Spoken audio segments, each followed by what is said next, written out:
Welcome to Fantasy Audiobook, Hogwarts. I really didn't want to be the Dark Lord. Chapter 81. What are your plans? Snape asked, his empty eyes seeming to glow. First of all, Professor Snape, you have to watch Quirrell more closely than usual, and put enough pressure on him. Only when he feels the pressure and can't move at Hogwarts, will he think of relying on me. Shaji said calmly. Snape glanced at Dumbledore, then nodded. But you have to be careful not to be seen through by Voldemort, after all he is attached to the back of Quirrell's head now. Shaji said teasingly. Hearing those words, Snape felt as sick as if he had eaten a dead fly. He felt like he'd have to slap a 20-cent excuse on Potter right now to calm himself down. You still need to talk about this, he said viciously. Shaji smiled, and then said to Dumbledore, Professor, I want to formally break into their internal department. First, I need to gain his initial trust. The trap level you set up is a good opportunity. It should be done. When Shaji came out of the principal's office, it was already very late. When Shaji returned to the Gryffindor common room, she happened to see Harry with a slumped face, complaining there. Snape improvised a school rule. Harry said indignantly, books in the library cannot be taken out of the library. When did such a school rule exist? When he saw Shaji, Harry couldn't wait to complain. It turned out that he was very nervous because he was about to compete, so he borrowed a Quidditch match book to read, but Snape confiscated it and deducted 10 points. Shaji suddenly remembered that she deliberately angered Snape in the principal's office, and thought, now Harry might be Snape's punching bag. Afterwards, Harry thought about it, and always felt that he was not angry, and wanted to go to Snape to get the book back. Shaji said, maybe you should go another day. Because now that Snape was in a rage, it would be weird if he would return the book. But today's Harry is so brave, Shaji can't persuade him no matter what. So it didn't take long for Shaji to see Harry, who fled back with a pale face. Although Harry didn't get the book back, he excitedly told his friends about his discovery. I saw Snape with a bite wound on his leg. And he said, how can you expect one person to keep 3 heads at the same time? And I bet my broomstick that he was trying to steal that something, and the big dog bit me. Shaji felt that Snape's body was once again covered with a thick layer of scapegoat.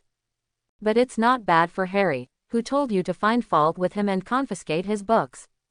A person who behaves like a villain, no matter whether he is a real villain or not, but as long as something bad happens, it will definitely depend on him. This is human habitual thinking. Since Harry was Snape's punching bag for himself, a somewhat apologetic Shaji said to Harry, Harry, let me get your book back for you. No, Shaji, you can't get it back. I ran fast and slipped away before being deducted by Snape. Harry objected on the spot. Hermione also said not to mess with Snape again. How about I make a bet with you? Shaji popped out a gold galleon from his fingertip. If I can get that book back, you have to give me a galleon. If I don't get it back, the galleon will be yours. Hermione was a little upset. You're going to get points deducted by Snape. Snape is dying to get points deducted from Gryffindor right now. It's okay, I'll earn back as much as I deducted. Shaji said confidently, there's no way, because Gryffindor really has more points for Gran. There are many thieves who deduct points. In addition to Harry, the big colander, there are also main output players like the Weasley twins. So now most of Gryffindor's scores were scored by Shaji, otherwise he would have been at the bottom. Kashandela has always been a reticent person, so she took out 2 galleons and pressed them directly on Shaji's body. Ron's eyes widened as he watched from the sidelines. His pocket money for several years didn't even add up to a galleon. So Shaji went out so chicly. Go through the gloomy corridor and go to the underground classroom. Shaji knocked on the door. Bang! The door was opened roughly. Snape's gloomy face was staring at Shaji. He resisted the urge to deduct points for Shaji. What else do you need? Shaji smelled a strong smell of blood. It seems that he was seriously injured. After all, the teeth of the 3-headed dog are poisonous, and cannot be healed and restored. Are you badly hurt? You don't need to worry about that. Don't forget what I do. Snape said word by word. I think you misunderstood. I'm not worried about you. I'm just worried that your injury will delay my plan. Shaji said flatly. Snape's expression immediately changed as if someone had just stuffed a dead mouse in his mouth.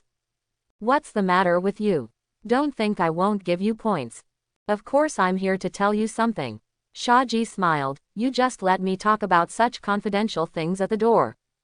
Is there anything confidential you have? Why didn't you say it in the principal's office just now? Or is there something you want to hide from Dumbledore? Snape looked at Shaji warily, but still stepped aside, let Shaji walk into the office. It's about Harry. After Shaji approached Snape's office, she frowned and pulled a hard chair to sit down. If you're talking about his ridiculous book, then you'd better leave now. Snape was annoyed that he had asked Filch to change his bandages and clean his wound in the teacher's common room. But he was bumped into by that nasty, arrogant Potter. I only hate that he ran fast at that time, otherwise he must have 5,000 points with him. Of course not. Shaji looked at Snape calmly. You should know that tomorrow is the Quidditch match between Gryffindor and Slytherin. Of course I know that, and I also know that arrogant Potter, like his arrogant father, was selected for the Quidditch team. Snape said coldly, so what do you want? Quirrell will go to the game tomorrow, but you and I both know that Dumbledore doesn't have time to go to the game tomorrow. Shaji ignored Snape's slightly threatening eyes.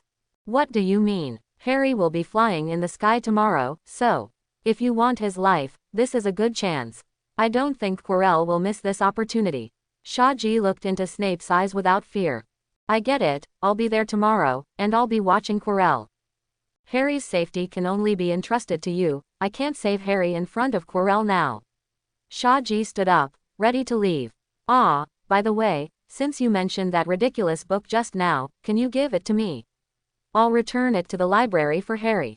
Before Shaji left, she left a vial of Phoenix's tears for Snape to heal his injured leg.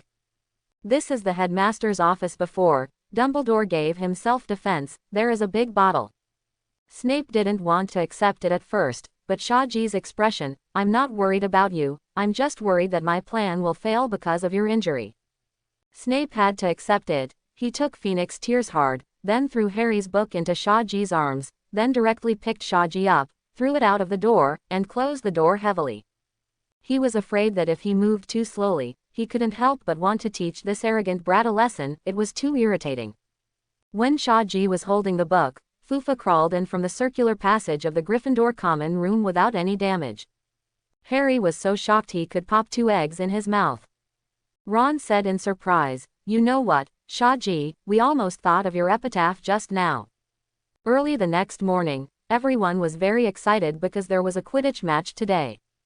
Gryffindor played against Slytherin. Everyone knew how incompatible the two academies were, so the grandeur of this match was comparable to a derby in the same city. Harry, who has a heavy responsibility, was so nervous early in the morning that he didn't think about eating or drinking. Shaji expressed her understanding. After all, the first match was a heavyweight match, so it's no wonder he wasn't nervous. You dare to fight even giant monsters, Slytherin is nothing. But Shaji's words made Harry regain his confidence. When the game started, Shaji and Kashandela also came to the front of the stands. His eyes caught the pale Quirrell. Quirrell seemed to have noticed his gaze, but he just glanced back, and then began to stare fixedly at Harry, who was flying in the sky. Shaji understood that Quirrell was still determined to cast a spell on Harry's broom today. I have to say, this is indeed a good opportunity. Dumbledore is not there, and Harry is in the sky. He just needs to sit in the audience, silently interfere with Harry's broom with black magic, and there is a great possibility of killing Harry. At that time, everyone will think that Harry dropped the broom because of his lack of skill, and no one would think that someone cast a spell on his broom. Even if Dumbledore saw it later on the broom, there was no evidence that he did it. It's a pity that, after all his calculations, he still missed a Snape. Snape hated Harry Potter and targeted Harry Potter everywhere. This was almost a well-known thing, although no one knew the reason. Who would have expected that Snape, who hated Harry Potter so much, would spare no effort to save the Potter he hated the most? Shaji and Ron unfold the processed sheets. On the top is a moving, majestic big lion with its teeth and claws, and on the bottom is the words, Potter must win. After Professor McGonagall saw it, he happily used magic to make the whole chapter of the bed sheet a lot bigger, and made a lot of decorations for the lion to make it look more beautiful. The game started for a while, and the current situation on the court is that Gryffindor has the upper hand. Slytherin could barely match Gryffindor with foul play. At this time, as long as Harry catches the golden snitch, the game will be over. This is also the reason why Shaji doesn't like Quidditch too much, because the position of seeker is too personal and heroic. For example, my melon seeds and popcorn are all ready, and then Harry catches the snitch in 5 minutes, the game is over. What's the point of watching such a game? I haven't cooked instant noodles yet, the game is over. Shaji thinks, it's better to limit the time directly, the game will end when the time is up, wouldn't that be nice? Suddenly, Hagrid muttered, what is Harry doing? If I didn't know him well, I thought he couldn't control his broom. Shaji quickly looked towards the sky. Harry's broom started its performance, flicking east and west, just not listening to Harry's command. Shaji looked at Quirrell again, and then saw that Quirrell was staring at Harry's broom, his lips trembling slightly, which was the beginning of the trick. Snape's face was gloomy, and he was also staring at Harry's broom, muttering something. Well, Shaji said that if she didn't know the truth, she really thought it was Snape who was casting a spell on Harry. Who would have guessed that Snape was actually casting a spell on Harry's broom? I guessed it a long time ago. It's Snape, look quickly. Hermione scanned around with the binoculars, and saw very clearly Snape. He's playing tricks. Watch me, Hermione said, and ran towards Snape like a fly. I knocked Professor Quirrell off his seat halfway because I was running too fast. The plot didn't change much, Snape's robes caught fire, and Harry's broom was miraculously healed. Shaji said, Snape's big black pot is really well worn. I can't help it, the timing is really good, it's not you, Snape, or the cowardly and poor Professor Quirrell. After Harry's broom was ready, it wasn't long before he caught the snitch. The game is officially over. Snape was also a little dazed, his own robes caught fire out of nowhere, and then Potter's broom was fine. Did it really happen quietly? But if you shoot, why are you burning my robe? So Snape made another note to Shaji. He decided to take points off Harry another day. After the game, both Shaji and Kushandela were taken to Hagrid's cabin as guests. Accompanied by Harry's trio. Snape did it, Hermione and I saw it. He was staring at Harry, muttering, he must be cursing Harry's broom. As soon as he sat down, Ron began to explain to everyone. Nonsense. How could Snape do something like that? Hagrid didn't see Snape at the time, so he didn't believe it. Shaji snatched the rock cake from Kushandela's hand and successfully prevented Kushandela's beautiful teeth from being damaged. He frowned and cast a softening spell on the rock cake. The biscuit immediately became soft, but Shaji was still too naive. He bit the softened rock cake, and then the rock cake was almost torn by him. It's 2 feet long, and it hasn't been bitten off yet. Shaji just thinks that if he lets go now, his nose might be broken by this cake. Hagrid, are you sure it's bread and not leather?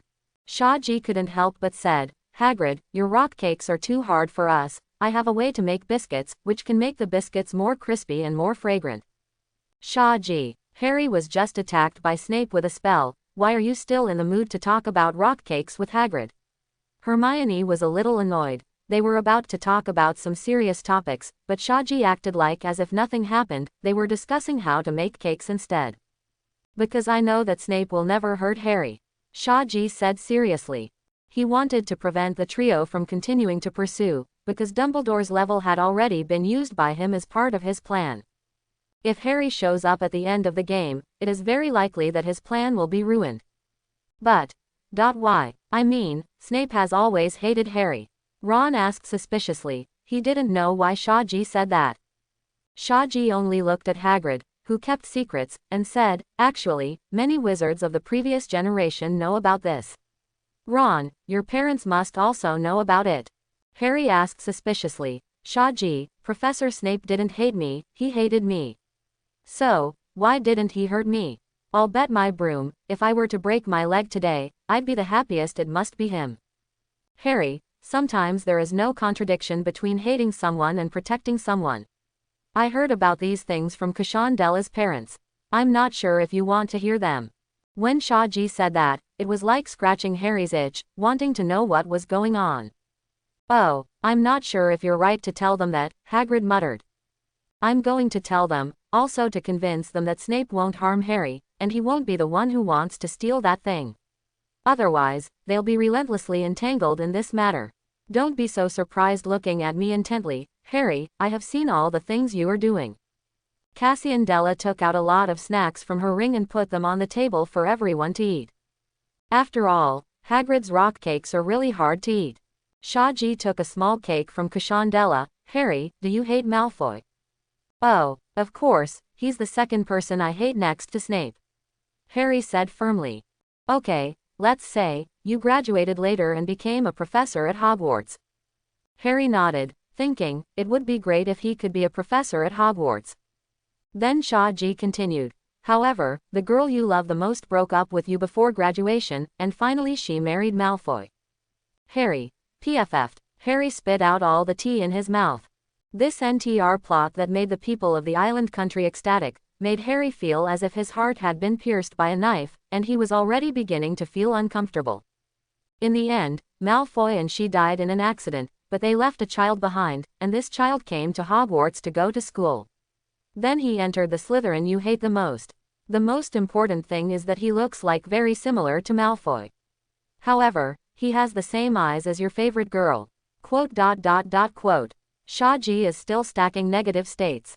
Oh, now Harry's expression has started to distort, it's really, too poisonous. Ron complained, if it were me, I would definitely find a way to expel that kid. Harry said that Ron is really kind. Harry wasn't stupid either, he hesitated and said, Shaji, you mean Snape and my mother. Shaji spread her hands. Harry, your mother is Professor Snape's first friend, a very important friend. Just like Cassie Della was my first friend. Cassian Della blushed a little. Harry remained silent, not knowing how to accept this explosive information for a while. Professor Snape and your father are enemies, just like you and Malfoy. Shaji continued, the reason why Snape hates you is because you look like your father. And the reason why he protects you is it's because of your mother, you have the same eyes as your mother. The reason why Shaji wanted to use an example was to let Harry experience a part of Snape's feelings better. Of course, there is only a part of it. Only he can know the pain in the heart of the old bat. There is really no one who can empathize with him. He has a good hand and plays poorly. Hermione wondered, but why did Snape cast a spell on Harry's broom today? I've read in books that if someone casts a hex spell, his eyes must be in contact with the person being hexed. Snape was looking at Harry without batting an eye, I saw it. Oh, there was something wrong with Harry's broom at that time, I guess Snape must not be the only one who was staring at Harry. But there are words in his mouth. Hermione, remember what I said to you when I was training. Don't completely believe what you see. Because sometimes what you see may be false.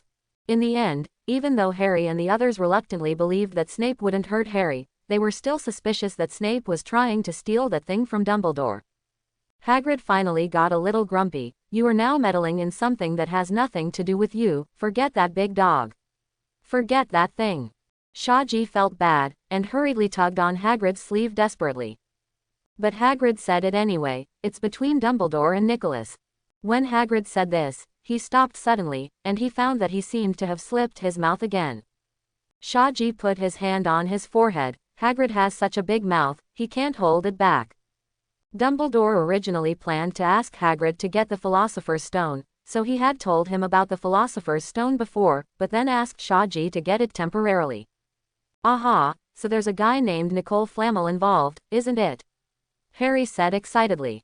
Shaji became quiet. From this point of view, Harry has a high chance of going through that level once. He has to change his plan now. In order to maximize the benefits of the plan, he must take Harry's factors into account. Shaji stroked the ring on his hand, and the ring was slightly warm. He passed the information to Dumbledore, telling him that Harry and the others might reach that level in the end, and the plan needed to be changed. Under the premise of ensuring Harry's safety, Voldemort must not be suspicious. Shaji didn't think it would be useful to forcibly stop Harry's investigation, or in other words, it might be because of his forcible blocking that Harry finally decided to break through. Shaji's ring was slightly warm again, and he knew Dumbledore had replied. After saying goodbye to Hagrid, Shaji didn't go back to Gryffindor's common room, he was going to Quirrell's office. You have to do a full set of acting, and trust is accumulated bit by bit, even when facing Voldemort. Voldemort Lee Nuos as a madman, but he is also a human being, even though he has no nose.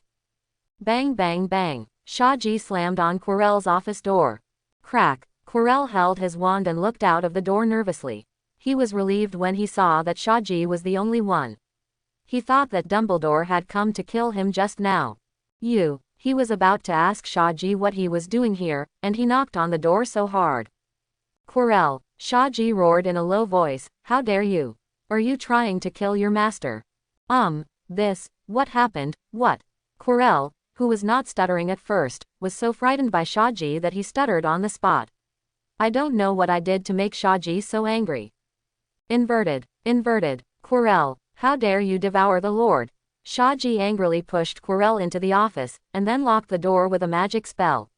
I can't believe it. How dare you do such a thing without his permission while the Dark Lord was sleeping? What did I do? Quirrell looked confused. At this time, Voldemort in the back of Quirrell's head was also awakened, and he was also puzzled, not knowing what Quirrell had done. Did you curse Harry Potter's broom during the Quidditch match today? Quirrell wanted to say, it was his master's order. But Shaji didn't wait for him to finish, and choked him back with one sentence. You must have done this stupid thing without telling the Dark Lord. The Dark Lord is so wise, how could he do such a thing? Voldemort originally wanted to admit that he ordered Quirrell to do this, but after hearing what Shaji said, he quickly shut up. He didn't want his new recruit to think he was stupid. And he was also a little angry. He really wanted to know why Shaji said this decision was stupid. Dumbledore was not here, wouldn't it be a good way to kill Harry Potter in the match?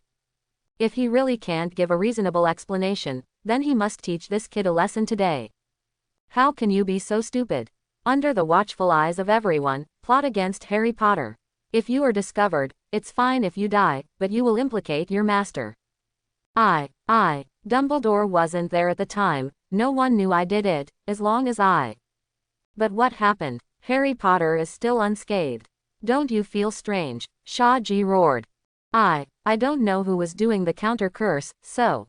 Quirrell paused. You don't know who read the counter curse? Quirrell's lips were already trembling. Could he have been exposed?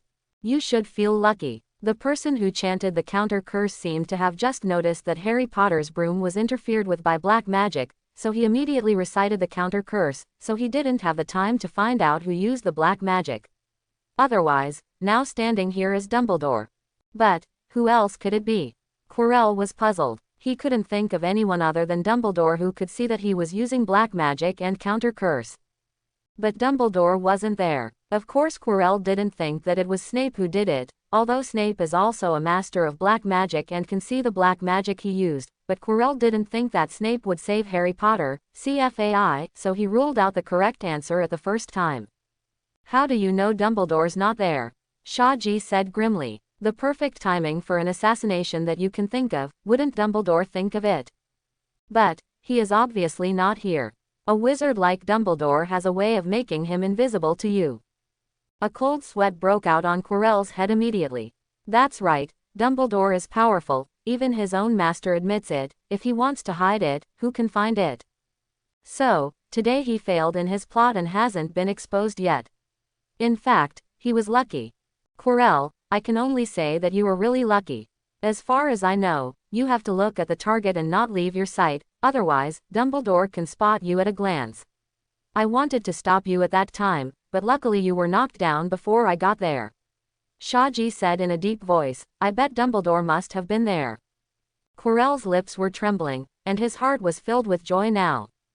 So, Quirrell, if you do this kind of thing without authorization in the future, don't say that the Dark Lord will not let you go, and I will not let you go. Shaji said fiercely, if you hurt the Black Demon King, that is to take away my hope of becoming stronger. Then you are my enemy. That's all. Also, the dragon egg I need, you better hurry up and prepare for the court. After Shaji finished speaking, she opened the door and strode away. Voldemort had been pretending to be asleep the whole time, originally thinking that if Shaji had no good reason, he would have to punish him, but he didn't expect Shaji's words to be justified. It directly made Voldemort difficult to speak, and it was actually his idea to ask Quirrell to assassinate Harry Potter during the match.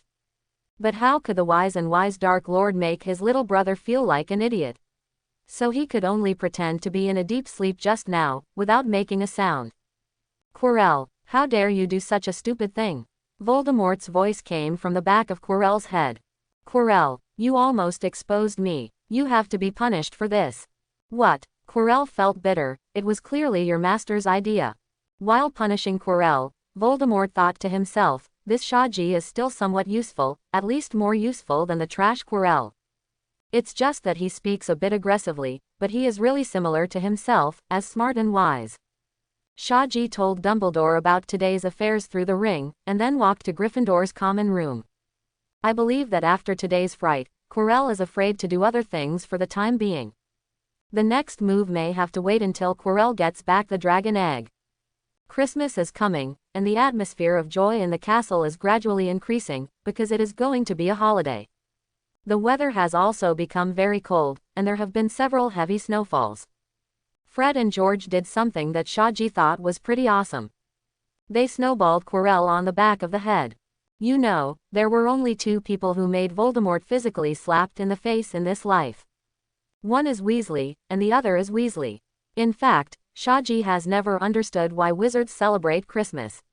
You must know that many wizards were persecuted to death by religion in the past. There is only one that Shaji knows, and that is Hufflepuff's ghost fat monk. But Shaji only thought that maybe they treated this day as Chinese New Year, so she was relieved. Who wouldn't like to eat dumplings during Chinese New Year? Wizards also need holidays to rest. In the past few days before Christmas, Harry and Hermione kept running to the library, and Shaji only knew who they were looking for at Nicole Flamel. Shaji didn't care about them. These brats, the more you stop them, the harder they will be. So Shaji didn't want to worry about it. Anyway, just make a plan for Harry to face Quirrell and Voldemort directly at the end. Harry and the others didn't ask Shaji again, because they knew that Shaji wouldn't tell them, so they didn't do any more useless work. Shaji signed the list of students staying in school for the holiday brought by Professor McGonagall. Kushan Della also planned to sign, but Mr. Worley sent 12 letters in a row. Finally, under Shaji's persuasion, Kushan Della decided to go home for the holiday. She originally wanted Shaji to go back to celebrate the festival with her, but of course Shaji couldn't leave school now, so she had to think of an excuse to avoid it. Feeling guilty, Shaji is going to give her a unique Christmas gift. Christmas Day. When Shaji woke up, he saw a pile of presents at the end of the bed. Shaji thinks this is also very good. When unpacking gifts, there is always a sense of surprise when opening the box. It's just that when giving gifts, some brain cells are always consumed. Shaji gave gifts to each professor. For example, he gave Dumbledore a lot of homemade fudge, as sweet as he wanted. Shaji believed that with his cooking skills, Dumbledore would definitely like it. He gave Professor McGonagall a table ornament made by himself with alchemy, a small silver lion, which will patrol on its own base, and will lie down and snore when it is tired. Just like a real lion. Shaji gave Snape a small bottle of daydream potion that he made himself. As long as he drank it, he could have a very happy dream. In the dream, he could have everything. Shaji wasn't sure if Snape would suspecting that the potion was poisonous. He directly cast a disappearing spell on it. In the end, Shaji gave Voldemort a Christmas present in a frantic manner. When Snape heard that Shaji had given Voldemort a Christmas present, his expression was so wonderful that Shaji once regretted that he didn't have a camera to capture this expression. Of course, Bulido was also surprised by this. Shaji stretched her waist. In the middle of winter, even for a wizard, it is quite difficult to get up decisively. Suddenly Harry walked in, tears of gratitude in his eyes. Thank you for the Christmas present. I loved it. Shaji waved his hand. It's just a matter of raising your hands. The person who wrote the letter for me is Hagrid. So, the person you should be most grateful to is him. It turned out that Shaji asked Hagrid for help, asking him to write letters to Harry's parents' former friends, asking them to send some photos of Harry's parents, and then Shaji made them into a photo album and gave it to Harry as a Christmas present. This was originally something that Hagrid would do later, but now Shaji has done it ahead of time. Harry, who has never met his parents before, finally has a photo of his parents, which is undoubtedly a very precious gift for him. After Shaji got dressed, She also began to unwrap her presents. Ron's present was a large bag of plain candy. The gift Harry gave him was a wand care set. What Hermione gave him was actually a set of recipes that recorded cuisines from all over the world. Shaji thinks this is very good, and has time to go to the Hogwarts kitchen to teach the house elves how to change the taste of the dishes. What the Whirlies gave him was a set of magic books about unpopular spells. Shaji is unwrapping the presents one by one. He is actually looking forward to the presents from Cashandela. Finally, he saw the familiar font. He slowly opened Cashandela's gift, and then saw a box. There is a note on it. I know you need it, promise me, no matter when and where, you can't take it off. Shaji opened the small box, and saw a crescent-shaped delicate amulet inside. Item: Mithril Amulet. Material: Mithril. Function: it can resist 2 killing spells, which is very valuable. Shaji only looked at the description of this talisman on the system panel, and he understood what Cashandela wanted. She knew that Shaji would always encounter strange battles, and they were all very dangerous. This wave was predicted in advance. Shaji couldn't help feeling warm in her heart. In the past and present, no one has ever cared so much about him. Shaji only thought of the gift he gave her, which was a very, very beautiful dress. Of course, Shaji didn't dare to fully trust her own vision, and quietly sent a letter to Mrs. Whalley, getting a lot of very useful opinions. With Mrs. Whirley as an insider, Shaji only thought that Casandela would like that dress. Moreover, Shaji cast hundreds of defensive spells on that skirt, but its value is not lower than this amulet. He picked up the amulet and put it on his neck, and he decided that even if he took a bath, he would not take it off. Even on Christmas, Quirrell is only in his office. But when he opened the door, he found that there was an extra gift box at his door. In his office, house elves and owls are forbidden to enter. Therefore, gifts can only be placed at the door. Quirrell froze for a moment. Someone gave him a gift. This is incredible, because he had no friends at Hogwarts, and his students just laughed at him. How could anyone give him a present? Quirrell quickly found the familiar font on the gift box, and there was only Shaji's name on it, without other words. This is a gift from Shaji. Quirrell took the gift into the office curiously, and opened it. His expression brightened immediately. From the moment he opened the gift box, Quirrell knew that it was a Christmas gift for his master. My master. Quirrell, do you dare to wake me up? You better have a good reason. Voldemort is still very angry with Quirrell, because Quirrell behaved so useless. His majestic Dark Lord was actually used by 2 Hogwarts students' snowballs smashed in the face. Quirrell shuddered, his face became paler. He said hastily, Master, I really brought you a Christmas present, and I think this gift is very useful to Master. Shaji give me a Christmas present. Voldemort was in a daze for a moment. It had been a long, long time since no one had given him a Christmas present. When did it start? Like the year he called himself Voldemort. From then on, the people around looked at him with nothing but fear.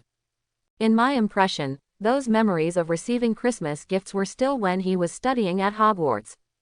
At that time, he needed to be among those people. Even though he didn't feel it, he still played this kind of boring game with them all day long.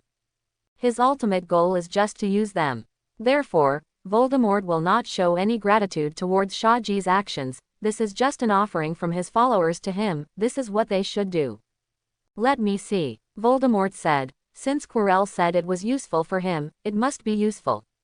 Because Quirrell is such a waste, he absolutely dare not lie to him. Quirrell slowly unwrapped the hood, revealing Voldemort on the back of his head. Then turned around so Voldemort could get a better look at the contents of the box. Voldemort's eyes immediately lit up when he saw the thing in the box.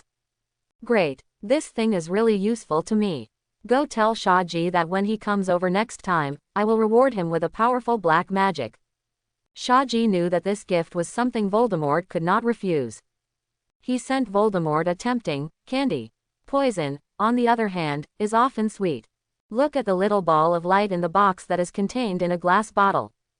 Voldemort was overjoyed. At this moment, there was no purest piece of soul, which made him feel even more ecstatic. This pure soul fragment, in the eyes of Voldemort in the remnant state, is an attractive candy. It's just that he didn't know that inside this tempting candy was mixed with poison enough to seriously injure him. Quirrell exclaimed. Shaji actually tore a small piece of her own soul and gave it to the master. With such pure soul power, Shaji could only cut off a piece of her own soul. Hey. You don't understand, Quirrell, compared with the ultimate power, even if the soul is incomplete, what does it matter? What about the 493 series? Voldemort was very happy, and he also thought that Shaji was just trying to please him in order to learn more powerful black magic, and then cut off a piece of his own soul and gave it to him. This piece of soul could stabilize Voldemort's faltering remnant on Quirrell's body. Quirrell was also very happy. As long as Voldemort's soul stabilized, then Voldemort didn't need to suck his life force as much as before.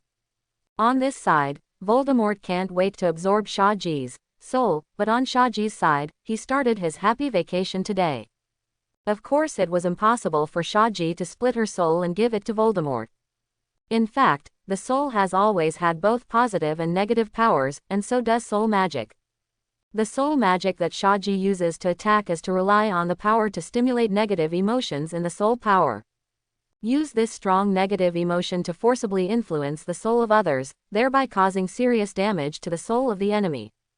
And because of this magic requires one's own soul power to be stronger than that of the enemy. Otherwise, if your soul is weaker than the enemy's, you will not be able to shake the enemy's soul at all. In the end, if the negative emotions cannot be vented to the enemy, it will act on yourself, causing a strong backlash. Another aspect of the power of the soul is positive power. This force is the exact opposite of negative force. The Patronus charm is the use of this power in the depths of the soul. The stronger the joyful emotion, the stronger the power of the Patronus. And this kind of joyful power deep in the soul is also the favorite food of Dementors. What Shaji gave to Voldemort was actually a soul fragment created by him with soul magic. This fragment is exactly the same as the real soul fragment in nature. It could indeed temporarily stabilize Voldemort's remnant. But for Shaji, it is just equivalent to a Patronus charm he released, and it is a way of using soul magic. In other words, he can take back this soul fragment at any time. But since he sent it out, he didn't intend to take it back. As mentioned above, soul power includes both positive and negative aspects, and this is the purest soul power, just like light and darkness. Voldemort accepted the soul fragment in ecstasy. He didn't notice at all that this piece of soul fragment also contained a negative power that could seriously injure him at any time. This is exactly the time bomb that Shaji planted for Voldemort. If possible, he hoped that this time bomb could remain hidden until all Voldemort's Horcruxes were destroyed. While Shaji was tasting sweets in the Gryffindor common room, he felt his remnant soul absorbed by Voldemort. Shaji raised his face slightly. Now, he could even monitor all of Voldemort's actions. He is equivalent to attaching a camera to Voldemort's remnant soul. This fragment of his soul was much more useful than the fragment of Voldemort's soul in Harry's head. However, he can only be used to observe secretly, and cannot be used to spy on Voldemort's thoughts, otherwise, he will definitely be discovered. Shaji closed his eyes, and the scene in Quirrell's office appeared before his eyes. On the table are unpacked gift boxes and empty bottles. Shaji suddenly felt his eyes go dark, and he understood that it was Quirrell who had rewrapped his head with a scarf. Because Shaji's soul fragment was not his real soul, he could feel Voldemort's mood swings, but Voldemort had no way of knowing the situation in turn. This is different from Harry's soul fragment that both parties communicate with each other. Ding! Congratulations to the host for successfully gaining Voldemort's trust, the task is completed. Shaji was taken aback for a moment. He didn't expect this task to be completed so quickly. He thought he had to lead Voldemort to pass through the level himself, in order to barely reach the point where Voldemort trusts him. Shaji can only succeed in gaining trust, which has a lot to do with his soul fragment. Voldemort naturally thought that this little wizard who was willing to split his soul and offer it to him was definitely his loyal subject. Therefore, when he discovered that Shaji's soul fragment was really useful, Shaji's status in his heart immediately rose to the level second only to Bella. Ding! Congratulations to the host for successfully obtaining the druid talent. Ding! Congratulations to the host for obtaining a phoenix. May I ask the host if he has received it? I won't claim it for now. Shaji is still in school, and it would be too shocking to receive it now, so he chose not to claim it for the time being. Shaji lay comfortably on the recliner in front of the fireplace, still happily calculating Voldemort in her heart. Although he has now completed the task, he can get away from this troublesome matter at any time. But Shaji found that she seemed to like this feeling unexpectedly. Seeing the invincible Dark Lord being deceived by himself, a tinge of joy filled his heart. Now, he has fallen in love with this game. Christmas dinner, cannot do without turkey. Shaji has always felt that the meat quality of this huge turkey is too thick and needs careful cooking. During the dinner, everyone is very happy, including Quirrell and Voldemort, who received Shaji's soul fragment. At midnight, everyone has fallen asleep. Shaji opened the door of a classroom and cancelled the illusion spell on her body. Professor, is this what you said, the last resort? Shaji looked at a large, exquisite and luxurious mirror standing in the center of the classroom. Dumbledore is sitting on a desk right now, holding a piece of fudge made by Shaji, enjoying himself. Of course, I've always thought this trick is very clever. Can you see the mystery of this mirror? Dumbledore looked at Shaji with a smile. Shaji only knew that this mirror was the mirror of her eyes. In the mirror, people can see what they most desire in their hearts. Whether it is family affection, money, status, cause or school calendar. Harry saw his family in it, and Ron saw that he was better than all the big brothers. What Voldemort saw in the mirror was his omniscience, omnipotence and eternal life. Shaji is very curious now. There are actually many things he wants, but what is the thing he desires most in his heart? Curious, he walked slowly to the magic mirror. When not seeing the scene in the mirror, Shaji only thought of many things that she might want the most. Either it is an invincible power in the world, or it is a happy life full of beauties. Of course, it could also be power or something. But when he came to the magic mirror, he saw a scene that made him fall into a long silence. The image shown by the magic mirror can only be seen by the person who looks in the mirror. This has nothing to do with occlumency. So Shaji also saw what she really longed for. He saw many people in the magic mirror. That was his relative in the previous life. Shaji understood. Even though he laughed and scolded after he came to this world, he seemed very chic. But like all traversers, he always has a lonely heart. He has all the memories of the past. How could he not miss his old friend when he dreamed back in the middle of the night? It seems that family affection is also what Shaji desires most in his heart. At this point, he and Harry were actually the same. Harry's relatives passed away, and Shaji's relatives, he also couldn't see them anymore. How about it? Have you seen the mystery? Dumbledore saw Shaji standing in front of the magic mirror, silent for a long time, and couldn't help worrying that he would be addicted to it. It's amazing. I saw myself in the mirror, holding thick wool socks in my hand. Shaji turned her head and said with a smile. Only Dumbledore noticed that there were tears in Shaji's eyes. Wool socks. Same as me, Dumbledore said slowly. In the West, wool socks represent family affection. Dumbledore sighed. Shaji is just an orphan. He must be more eager for family affection than anyone else.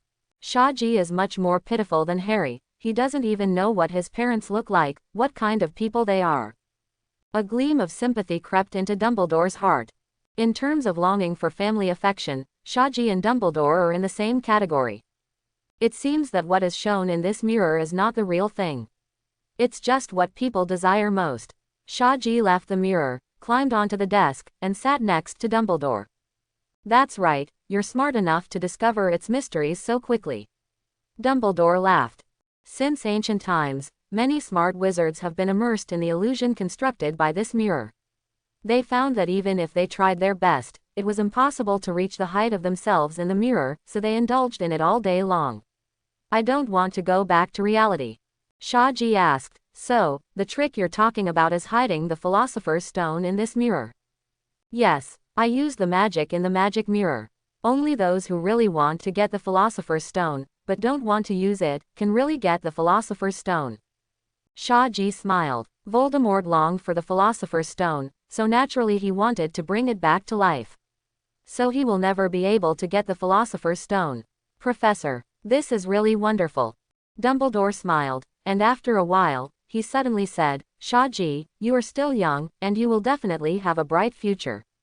So, live well. For the future, please pay attention safety. Well, I know, by the way, Professor, can I ask you a question? Of course, you did just now. Professor, why haven't you found a partner for so many years? You also long for family affection, don't you? Dumbledore was silent, with a dumbfounding expression on his face, and for a moment he didn't know how to answer. Suddenly, there was a rush of footsteps outside the door. Shaji and Dumbledore looked at each other, and used the disillusionment charm at the same time in a tacit understanding. The two figures, one old and one young, just disappeared on the desk. At this time, the door was suddenly pushed open, and then closed again. It seemed that something invisible broke in. Shaji heard a slight gasp. Then he saw Harry suddenly appear in the void. Shaji remembered that today was the day Harry just got the invisibility cloak. Dumbledore sent back his father's invisibility cloak to Harry as a Christmas present. Soon, Harry discovered the beauty of the magic mirror, and then sat blankly in front of the mirror, silently looking at the things in the mirror. Shaji didn't speak, and Dumbledore didn't show up. After a long time, Harry put on the invisibility cloak again and reluctantly left the classroom. The illusion curse was cancelled, and two figures, one old and one young, reappeared. Shaji said, "It's the first time I've seen the invisibility cloak, it's amazing." Harry must have seen his dead relatives. Dumbledore nodded. "That's Harry's father's invisibility cloak. I sent it to Harry today, so it can be regarded as returning to its original owner. This mirror will be left here for another 2 days. However, after that, I'm going to move it into the level. I don't want Harry to get lost in the illusion of the mirror." Shaji nodded. "Okay, it's late, I should go back to sleep. Professor, you should go to bed earlier, good night." Dumbledore waved behind Shaji. Shaji is not a person who likes to cherish the past, he thinks that cherishing the things and people of the present is the right answer. He doesn't want to wait until the future to regret not cherishing the people and things now. After returning to the dormitory, Shaji directly pulled out a piece of parchment. "Kashan Della, I miss you and hope to see you soon. Shaji." Then he handed the note to the owl Snowball. Little Shwecho tilted his head and glanced at Shaji. "So short, why not make it longer?" Shaji looked at Xiao Shwecho in surprise, and suddenly remembered her druid talent. He can now talk to animals. If you write longer, your thoughts will become impure. Sometimes, one sentence is enough. Little Shwecho looked at Shaji in horror. When will the man who shovels should be able to speak eagle language? And why is his aura suddenly so attractive to eagles? After dismissing Xiao Shwecho, Shaji lay down on the bed. When Quirrell finds the dragon egg, he can move on to the next step. Because of Shaji's great service to Voldemort, a few days later, Voldemort asked Quirrell to hand over a black magic notebook to Shaji.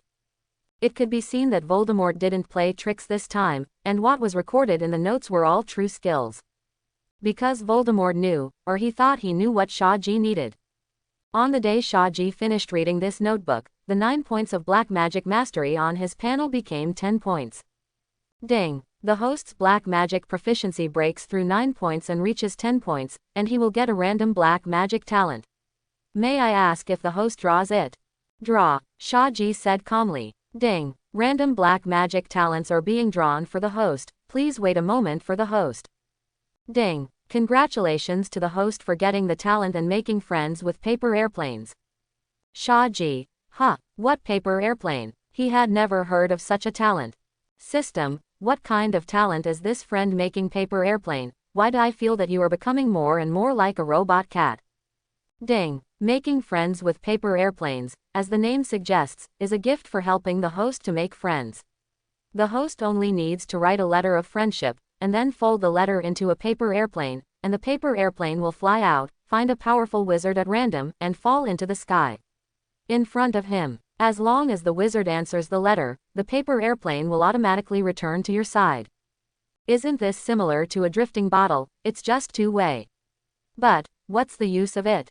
Shaji was a little disgusted. He felt that this talent was really useless. Shaji felt that if she received a letter folded like a paper airplane out of nowhere, she would definitely think there was a conspiracy and would definitely not reply to the letter. Ding! The wizards who receive the paper airplane letter cannot refuse to reply. Even if they are unwilling to communicate with the host, they can't help but reply and refuse. After that, the host will send the paper airplane.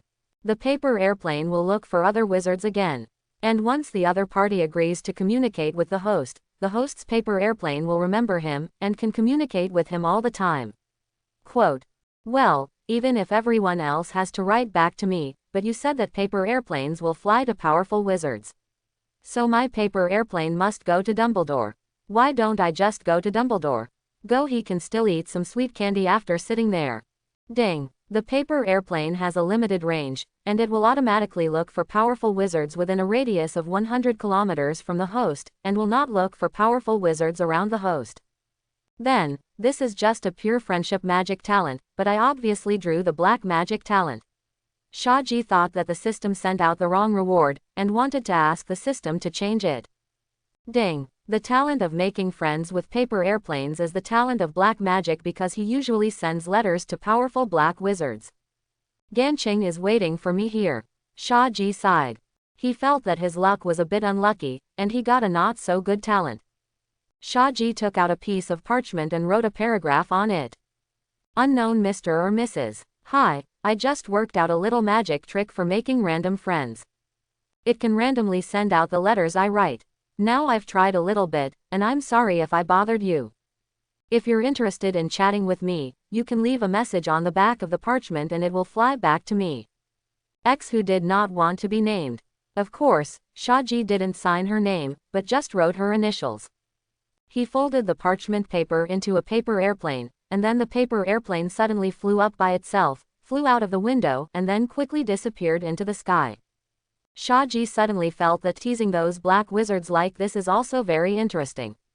They must have been suspicious for a long time when they suddenly received such a letter. Thinking of this, Shaji raised the corners of his mouth slightly. The holiday time always flies by quickly, and soon, the Christmas holiday is almost over. Kushandela also went back to school early. This, of course, stimulated Mr. Wally to drink again. The little padded jacket at home has grown up and is no longer facing me. When Cassandela appeared in the Gryffindor lounge, everyone's eyes lit up. Cassandela's new dress is really beautiful, with a touch of elegance amidst the nobility. Beautiful without looking too formal. She stood among a group of Gryffindor's young wizards, like a noble white swan. Kushandela is very satisfied with everyone's amazing eyes. Then, under the watchful eyes of everyone, he walked towards Shaji. At this time, Shaji was sitting on the recliner in front of the fireplace, maintaining a posture of Yu lying down. Suddenly, he smelled a familiar fragrance. He stood up suddenly. You're back. Tisk tisk, this dress is really good. It seems that my vision is really good. Shaji shamelessly took all the credit for Mrs. Worley's work. Kushandela finally showed a smile, just like a high-ranking angel, suddenly came to the world. I received the letter you wrote to me that day. I wanted to go back to school early, but my father refused and insisted on making me stay at home for a few days. It almost bored me to death. Kushandela pulled Shaji's arm, sitting beside him. The male students on one side all watched with envy and hatred. But Shaji grabbed Kushandela and hurriedly walked towards her dormitory. The boys watching around were stunned. Shaji wondered what she was doing. Was she in such a hurry? I'm so envious. Kushandela blushed. Let Shaji drag her back to his dormitory. Of course, Shaji would not have that kind of strange idea. Even if he did, it seems that he is only 11 years old now, and he seems to have more energy than energy. He pulled Kushandela, wanting him to take a look at something he had arranged these days. On the desk in the dormitory, there is a brand new suitcase. Shaji put the suitcase on the ground, then opened the suitcase, and Kushandela saw a long ladder in the suitcase. Yes, since awakening the druid talent, Shaji remembered Newt's suitcase. He had been working on this suitcase throughout the winter vacation, and bought a lot of wood from Hagrid during the winter vacation. He felt that he might also be a wizard of the summoning style. He planned to wait until the summer vacation came, and go to various parts of the world to subdue 10 piles of ferocious magical animals. When the Death Eaters attacked in the future, Shaji only thought of throwing the suitcase and a bunch of ferocious guys would come out of it and scare the shit out of those Death Eaters. That kind of feeling wasn't bad. After Kashandela climbed down the ladder, she realized that she seemed to have come outside. There is also the sky, clouds, and even mountains in the distance. On a large green lawn, there is a small detached house. Welcome to my temporary home. Shaji dragged Kashandela into the small building. I hope I can have such a house in the future. I think our future home will look like this, Shaji said with longing. Although the small building is not luxurious, it is not even as big as a bedroom in Kashandela's house, but Kashandela feels an unprecedented sense of warmth. Good job, our future home. Kashandela was already a little afraid to look at Shaji for noon. Shaji and Kashandela sat snuggled up on the lawn in front of the house for a long time. Shajurjong thought, maybe in the future he can really find such a beautiful place in reality, build a house, and live here with the people he cares about. Feel happy forever, always be together. Nagini spit out the letter, slowly crawled over, and the huge snake head approached Shaji. Shaji just patted its head. This guy had slept for a long time, and now he just woke up. He had just fed Nagini 3 fresh pigs. Fortunately, he has the Philosopher's Stone, otherwise he would really be poor by Nagini. He is still studying soul magic, on the one hand to deal with Voldemort, on the other hand, he is also to unravel Nagini's blood curse. Maybe her curse is lifted, so she won't eat so much. Shaji propped up her chin, thinking quietly. Shaji left Nagini in the suitcase. He thought that Nagini could not always sleep like this.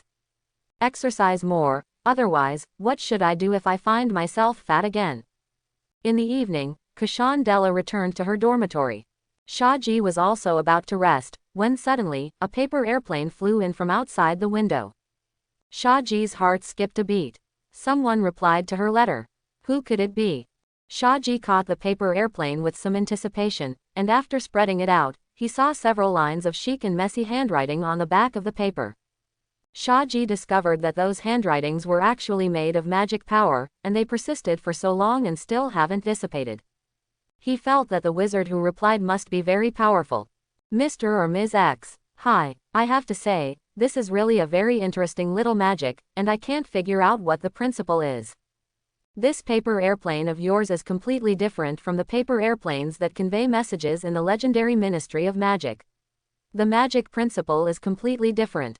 To be honest, I haven't spoken to anyone in a long time. It was such a lonely time. When I saw your paper airplane in the window, I thought I was hallucinating for a while. But the result was really surprising. I think you must be quite an interesting person. Looking forward to communicating with you later. Ji, whose name is not convenient to disclose. Shaji had just finished reading when the writing on the paper airplane disappeared without a trace. Unexpectedly, a new Shanon was handed over so soon. However, according to the paper plane's tracing rules, the person signed G must be a dark wizard. He said that he hadn't talked to anyone for a long time, and he also talked about the lonely years. I'm afraid this paper plane was sent to Azkaban for me. Shaji took out a new piece of letter paper and started writing with a pen. Mr. G or Ms. Hello, I am very glad that you are willing to write and communicate with me. I thought I would only receive a rejection letter. By the way, I'm Mr. X, not Ms. About this little magic, I also just discovered it recently. It is similar to a little talent of mine. It can always send things I throw out, such as paper, to the hands of powerful wizards.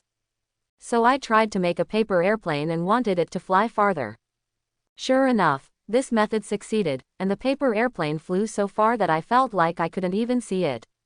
So I suddenly had an interesting idea, thinking that maybe I could write a letter on a paper airplane.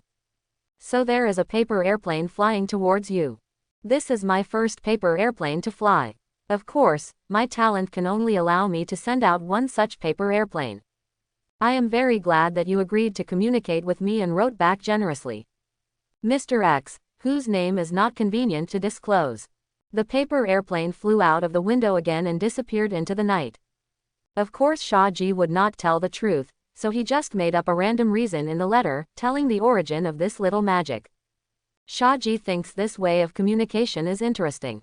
From then on, Shaji had another pen pal. He didn't know who this pen pal was, but he only knew that he called himself Mr. G. And Shaji found that his knowledge is very profound, especially in the understanding of black magic.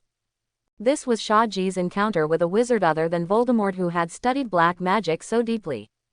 However, Shaji is only worried that the paper plane will be intercepted, even though the system has repeatedly emphasized that it will not be intercepted. But Shaji still didn't dare to write too much black magic on the paper airplane. What surprised Shaji was that such a powerful dark wizard seemed to be very familiar with Muggles. Although his cognition seems a bit outdated. The happy Christmas holiday passed, until the calm days before were restored. I have classes during the day, and at night I take the time to write a letter to Mr. G. Occasionally go to Hagrid's as a guest on weekends, but it's also free and easy. It's just that there has been no movement from Quirrell's side. Logically speaking, Quirrell should have come to notify himself as soon as he got the dragon egg. But 2 months passed, and Quirrell still hadn't moved. Through Voldemort's vision, Shaji discovered that Voldemort had been angry with Quirrell for countless times, and each time it became more angry. Just when Shaji couldn't take it anymore and wanted to help him, Quirrell finally came to find the weight. I've got the dragon egg, what should I do next? Quirrell didn't stutter when facing Shaji alone. And because Shaji was trusted by Voldemort, Quirrell was also very polite to Shaji, or rather, he was a little afraid of Shaji. Because Quirrell knew Shaji's talent, he felt that if this momentum continued, Shaji would definitely grow into the 3rd generation of Dark Lord. He didn't dare to think about it too much. If his master happened to wake up and heard his inner voice, he would be punished terribly. On weekend nights, Hagrid usually goes to the Pig's Head bar to drink and play cards. I'll find you then, Shaji whispered, remembering to bring the dragon egg. Quote. Quirrell nodded and left. Shaji touched the ring on his hand. The ring was slightly warm, and he had sent the message to Dumbledore. Saturday night, Shaji and Quirrell secretly left Hogwarts and came to Hogsmeade. He didn't use the secret passages. Shaji didn't want Voldemort to know these secret passages at Hogwarts. At this time, both Quirrell and Shaji were standing in a remote alley in Hogsmeade, and there were no people around now. Quirrell has already dressed up in disguise, and no one can recognize the man in black robe in front of him as Quirrell. I'm ready, how about you? What are you going to do? Quirrell looked at Shaji. Shaji is only 11 years old now. Even if she wears the same cloak, she still looks too short and can easily show flaws. Don't worry. Shaji's body suddenly began to deform gradually. Quirrell's eyes widened as he watched in shock as Shaji transformed from an 11-year-old first grader into a pudgy middle-aged man. Shaji's omnipotent animagus is essentially a body shapeshifting technique, not just transforming into animals.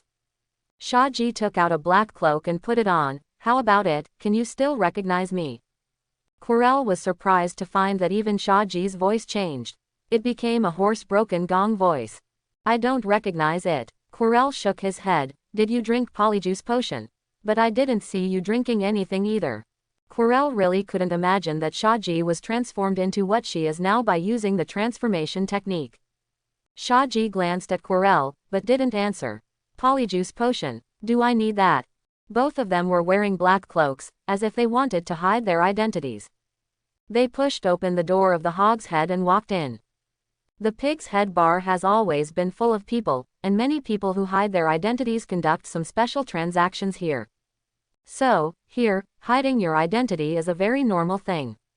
If you come here and don't hide your identity, it will look weird instead.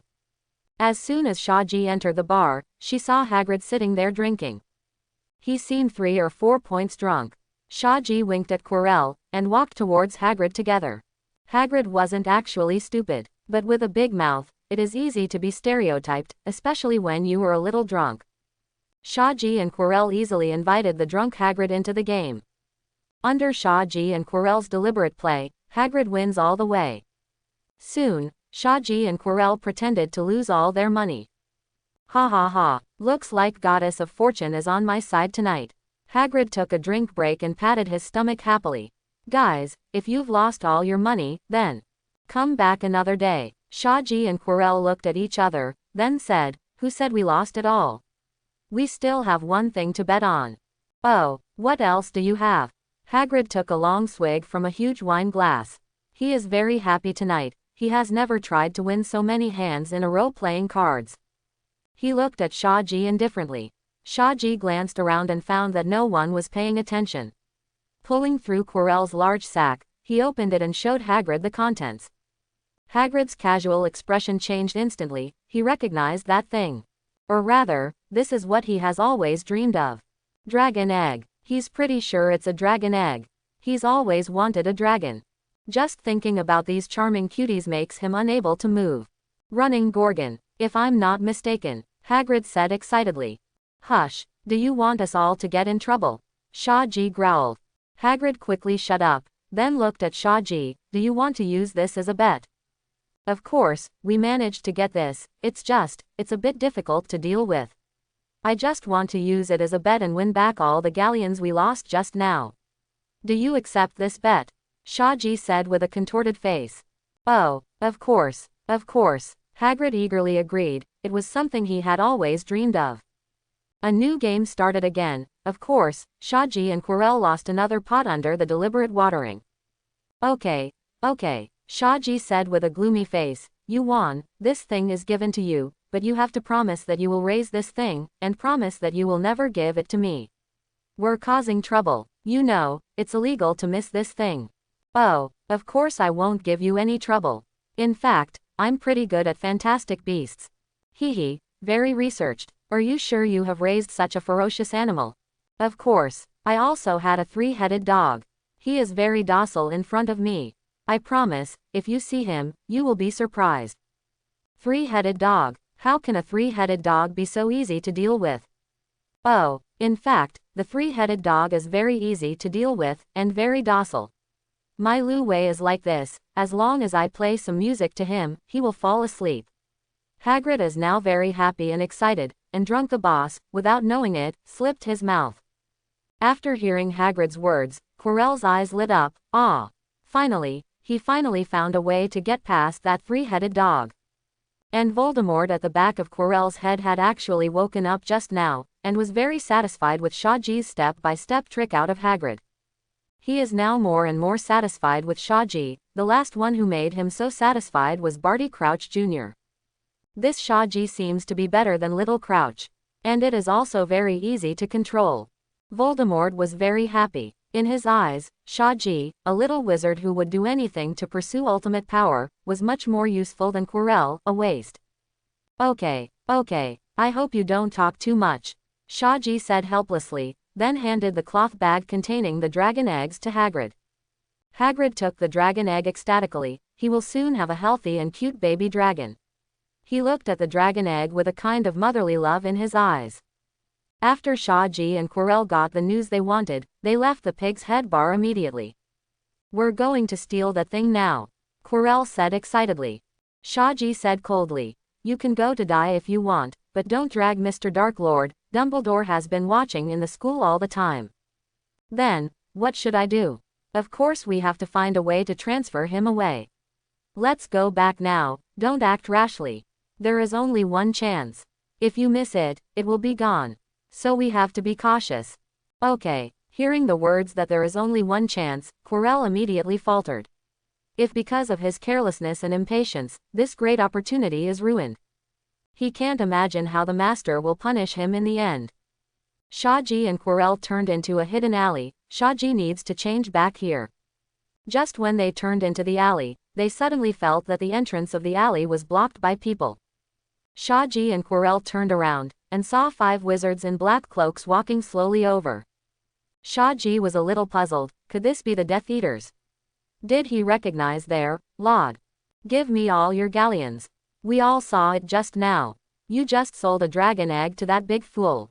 One of the tall and thin wizards sneered with an ugly face. Don't even think about running away, we just installed anti-apparition here. Another black-robed wizard also said. Shaji suddenly had an absurd feeling. Voldemort was robbed. Quirrell's body was already trembling. He felt that he might not be able to defeat so many dark wizards alone. We don't have any money, and we lost all the money to that stupid guy just now. Quirrell trembled a little as he spoke. That dragon egg was just a bet we lost to that big fool, not for sale.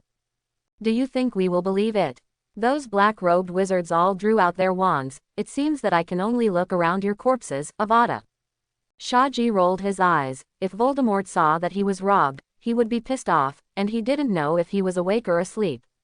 He was so fast, he drew his wand backhand. With a sharp flick, a dark blue fiercefire whip emerged from Shaji's wand, and ruthlessly swept across the 5 black-robed wizards. Those black wizards hadn't even finished shouting the incantation of the killing curse before they were whipped by fierce flame. Boom! Those 5 black-robed wizards didn't even have time to snort, and were burnt to ashes in the blink of an eye. Fiendfire is indeed a must-have spell for home travel, murder and arson. Regardless of whether they were killed or buried, they were directly cremated. Shaji doesn't think it's a problem to kill these black wizards. They are going to use the killing curse on Shaji, so should Shaji be careful not to hurt them. Voldemort was very angry when he saw Quirrell cowardly like that. He was already ready to go online and directly take over Quirrell's body. How could the mighty Dark Lord be robbed by these bugs? The proud Voldemort couldn't stand this kind of anger. But I didn't expect that before he could make a move, Shaji directly lashed out with a fierce fire and whip, completely annihilating the opponent, even throwing up the ashes. So cruel at a young age, but I like it.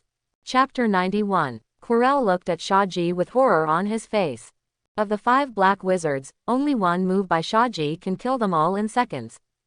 Quirrell secretly rejoiced that when Shaji was at Gringotts, Shaji was not as vicious as he is now. Otherwise he might be gone very early. Let's go. Shaji has now turned into a harmless Gryffindor first-year student, completely unaware of the vicious look of killing 5 black wizards with a fierce fire curse just now. They went back to school quietly. Shaji separated from Quirrell in the castle. Before leaving, Shaji emphasized again that he should not act rashly and wait for the opportunity. Then Shaji turned around and went to Snape's basement classroom. Snape's expression was gloomy as usual. After putting Shaji into the office, he sat back in his seat without making a sound. Shaji pulled a chair. The chair here is too hard, why don't you change it to something more comfortable? Snape ignored his boring question. So, how is the situation now? You gave the Dark Lord a Christmas present, and he should trust you by now. I only hope that your move is not in the enemy. Shaji sighed. Come to Snape's office. Don't expect to have a cup of hot tea. Of course, even if there is, you have to dare to drink it. Quirrell already knows how to get around Hagrid's big dog. Snape's pupils shrank sharply. You heard it for him. Of course, if I want to gain Voldemort's trust, I have to do something. Shaji said calmly. Although I persuaded Quirrell not to act rashly now, I cannot guarantee that Voldemort will suddenly the brain is hot, let Quirrell enter the checkpoint early. You know, Voldemort is not the same as before. Now his brain is not working well. So you're here because you want me to keep an eye on Quirrell so he can't get anywhere at Hogwarts. Snape paused. Yes, I'm going to trouble you, this is very important. As long as you are nearby, Quirrell will not dare to rush through the level. Is there any point in delaying this? The sooner they get in, the sooner we can. No, things that are too easy to get are always the most likely to cause suspicion. I will let them go through a lot of hardships.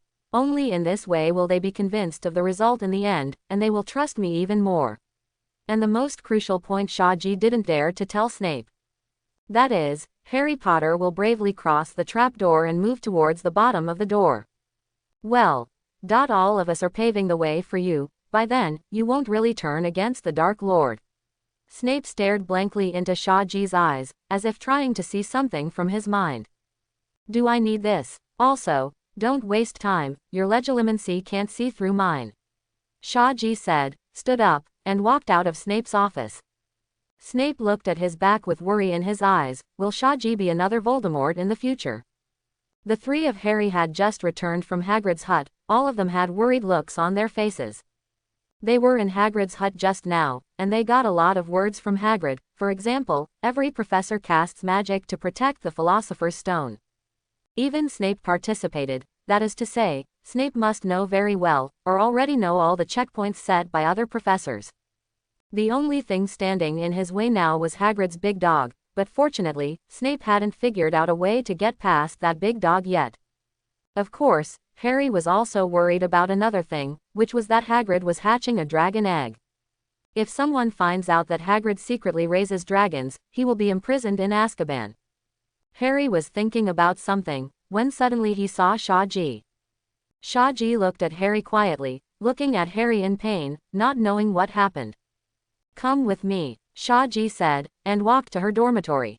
Ron and Hermione also wanted to follow, but Shaji added, I want to talk to Harry alone, is that okay? Ron and Hermione looked at each other, then shrugged and didn't follow.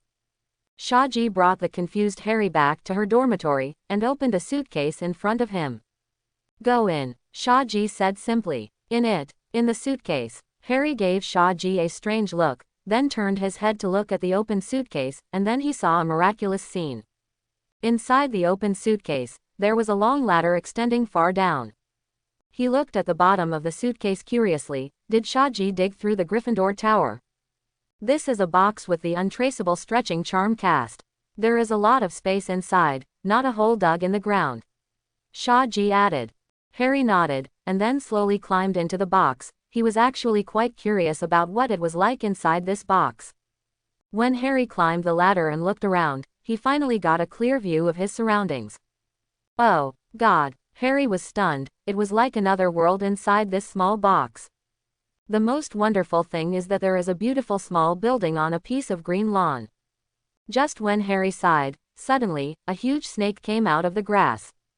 Startled, Harry pulled out his wand hastily. Why is there such a big snake in Shaji's box? Hiss. Nagini, this is my friend, don't scare him. Shaji hissed behind Harry. Sizzling. Got it, it's big here, Nagini is happy. There is no doubt that Harry understood the conversation between Shaji and Nagini, because he is also a Parseltongue. Are you talking to a snake? I can understand it too.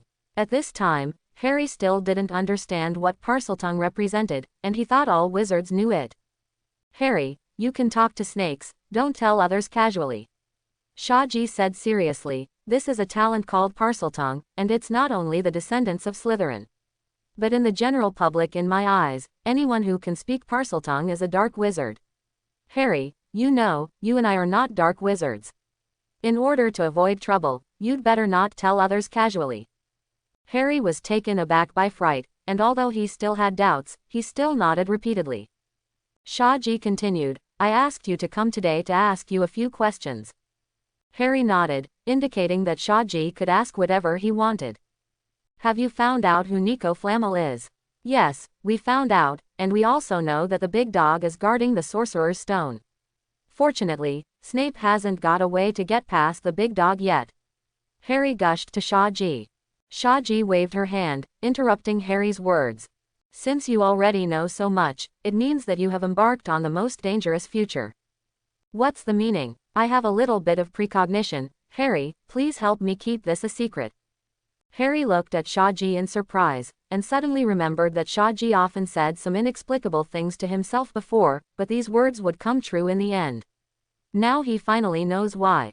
You mean, I'm in danger? Yes, it's very dangerous, and you may die. Shaji said seriously, so, in order for you to survive this crisis, I have to teach you a spell. Harry, take out your wand, attack me. Harry was a little dazed, but he did as he did. He took out his wand and cast a disarming spell Shaji. But when the spell was about to hit Shaji, Shaji suddenly distorted and disappeared on the spot, appearing a few meters away, perfectly avoiding Harry's spell. Harry's eyes light up. This magic is so cool. Harry, this is my self-created magic, called Hound's Step. It will be a little difficult, but you must master it for me within 3 days. Otherwise, you may die. Shaji said seriously. Harry swallowed, and nodded. Shaji quickly taught Harry the incantations and essentials of the Hound's pace. But Harry practiced for a long time, but it still didn't work. The best time, his figure was only blurred, but he didn't succeed in teleportation. It seems that I have to put some pressure on you, Harry. Shaji shook his head, and with a wave of his magic wand, a large ornamental boulder set aside twisted and transformed into a jeep. Harry's eyes widened suddenly, and he had a very bad feeling in his heart. Could it be? You want to? There was something wrong with Harry's eyes. Shaji stepped into the jeep turned into stone. Harry, don't blame me. I don't want to either, you must learn this magic. The corners of the mouth are raised slightly, put into gear, step on the gas pedal. Ah, don't. This is too dangerous. Don't run. Rush towards the car. Concentrate. No, I don't understand. There must be a better way. There is no other way. If you can't learn this magic, then you will die within a few days. Boom, Shaji kicked the accelerator and rushed forward. This is the jeep made by Shaji's deformation technique. Shaji deliberately made the deformation of the car not complete, just to increase the oppressive force of the car. But in Harry's eyes, this deformed and incomplete car is more terrifying than a beast. He has seen the deep ruts left by the car when it ran over the ground. This is a stone tank. Concentrate, don't run, use that magic. Please, don't do this. Harry was so frightened that the shit out of him turned around and ran like crazy. In fact, Shaji was also very nervous. After all, Harry was not some prince, and his physical fitness was so strong that it was impossible for him to hit him. He just intends to scare him, and he will stop at the critical moment. Whoosh! Just when the stone car was about to hit Harry, Shaji was about to brake. Harry disappeared in place and appeared a few meters away, perfectly dodging Shaji's jeep. This actually surprised Shaji. Harry Potter's talent is really good, you did it beautifully. Harry, remember this feeling. Harry looked at his body in shock, and after confirming that there were no missing parts, he was about to speak. But over there Shaji was already turning the steering wheel. Go on, remember the feeling. Shaji just felt that he had to strike while the iron was hot, and that it could only be used once, so Harry had to use it as he wanted. Only in this way can he survive in his plan. A long time. Shaji got out of the car with some unfinished business. The jeep twisted back into the ornamental stone. Harry in front sat slumped on the ground, his face pale. His magic power was almost exhausted, but fortunately, under Shaji's high-intensity pressure training, he finally fully mastered this magic in a very short period of time, and was able to use it as he wished. The current Harry, although the level of the spell is not high, not as good as ordinary aurors, but after learning the hound's pace, he thinks that he already has the strength to easily defeat those ordinary aurors. I hate you, Shaji, Harry growled angrily as he lay on the ground. Shaji shrugged helplessly, I'd rather you hate me than I have to go to your grave to lay flowers every year. Although Harry was angry, he also understood why Shaji did this. But, still so angry, he almost died today. You may still be able to be rescued if you are hit by my car, but if you are hit by the killing curse, then you have no chance of being rescued. Do you remember the dark wizard in Gringotts? Harry immediately fell silent. At this time, the green light that would appear every night when he had nightmares resurfaced in his mind again, and the accompanying, horrible laughter. For the next few days, Harry would come to Shaji's suitcase and practice the hound's steps. However, Harry is firmly opposed to continuing to use the jeep. For this, Shaji expressed great regret. During the period, Shaji also learned from Harry that Hagrid was about to hatch the dragon egg. Of course, Shaji also wants to go and see. He hasn't seen what a real fire dragon looks like yet. On this day, the three of Harry found Shaji excitedly, because Hagrid had brought a letter, and today was the day Charmander came out. After the herbal medicine class, Shaji and his group immediately ran out of the classroom and ran to Hagrid's hut. The rosy Hagrid received them cheerfully. Hagrid was not surprised to see Shaji. Harry had already told him in advance that Shaji would come over today. Hagrid opened the door of his hut, and a sultry breath came out. It's no wonder that Hagrid stays in the house all day looking at the dragon eggs, which really counts as true love. When Shaji went in, she looked back subconsciously, and then saw Malfoy sneaking behind. He remembered that when Charmander came out of its shell, Malfoy would spy on him. So Shaji let Harry and the others go in first, then turned directly to Malfoy. Seeing Shaji approaching, Malfoy immediately pretended to be hanging out. If I were you, I wouldn't try to stalk someone stronger than you. Shaji ignored his poor performance, eyes adjusted to the focus of Snape's dead fish eyes. Stared straight at Malfoy. Malfoy swallowed hard. I just wandered around. Stop pretending, all your little thoughts can't escape my eyes. Go back, it's for your own good too. Shaji just stroked her magic wand lightly with her hand. Malfoy saw the magic wand in Shaji's hand, who didn't know when it appeared, and immediately ran towards the castle in fright. Shaji turned around and went back to Hagrid's hut. Shaji, where were you just now? The little dragon is coming out. Harry was staring at the dragon egg that had been baked black by the fire. It's okay, I just pushed Malfoy back. He followed us sneakily just now. Harry was taken aback, he hadn't noticed Malfoy following them at all just now. Hermione patted her chest and said, "It's a good thing you drove Malfoy away. If he sees Hagrid raising a dragon, the consequences will be terrible. It doesn't matter if you were seen, just forget about it." Shaji said calmly. "Oh, of course we can't use this spell on him. I mean, if something goes wrong with him, you'll be fired," Hermione exclaimed. Shaji shrugged noncommittally, he had already maxed out the forgetting curse. Not to mention just deleting a small part of Malfoy's memory, it is not impossible to directly modify his memory to make him think that he has always been a girl. At this moment, the pitch-black dragon egg on the table suddenly made a sound. The little dragon is about to hatch. Harry and the others looked at the dragon egg worriedly. They are very worried about any accidents. After all, they raise dragons privately. But it's against the law. They had been worried that Hagrid would be discovered and thrown into Azkaban. But Shaji was different from the three worried Harry, his expression was similar to Hagrid's now.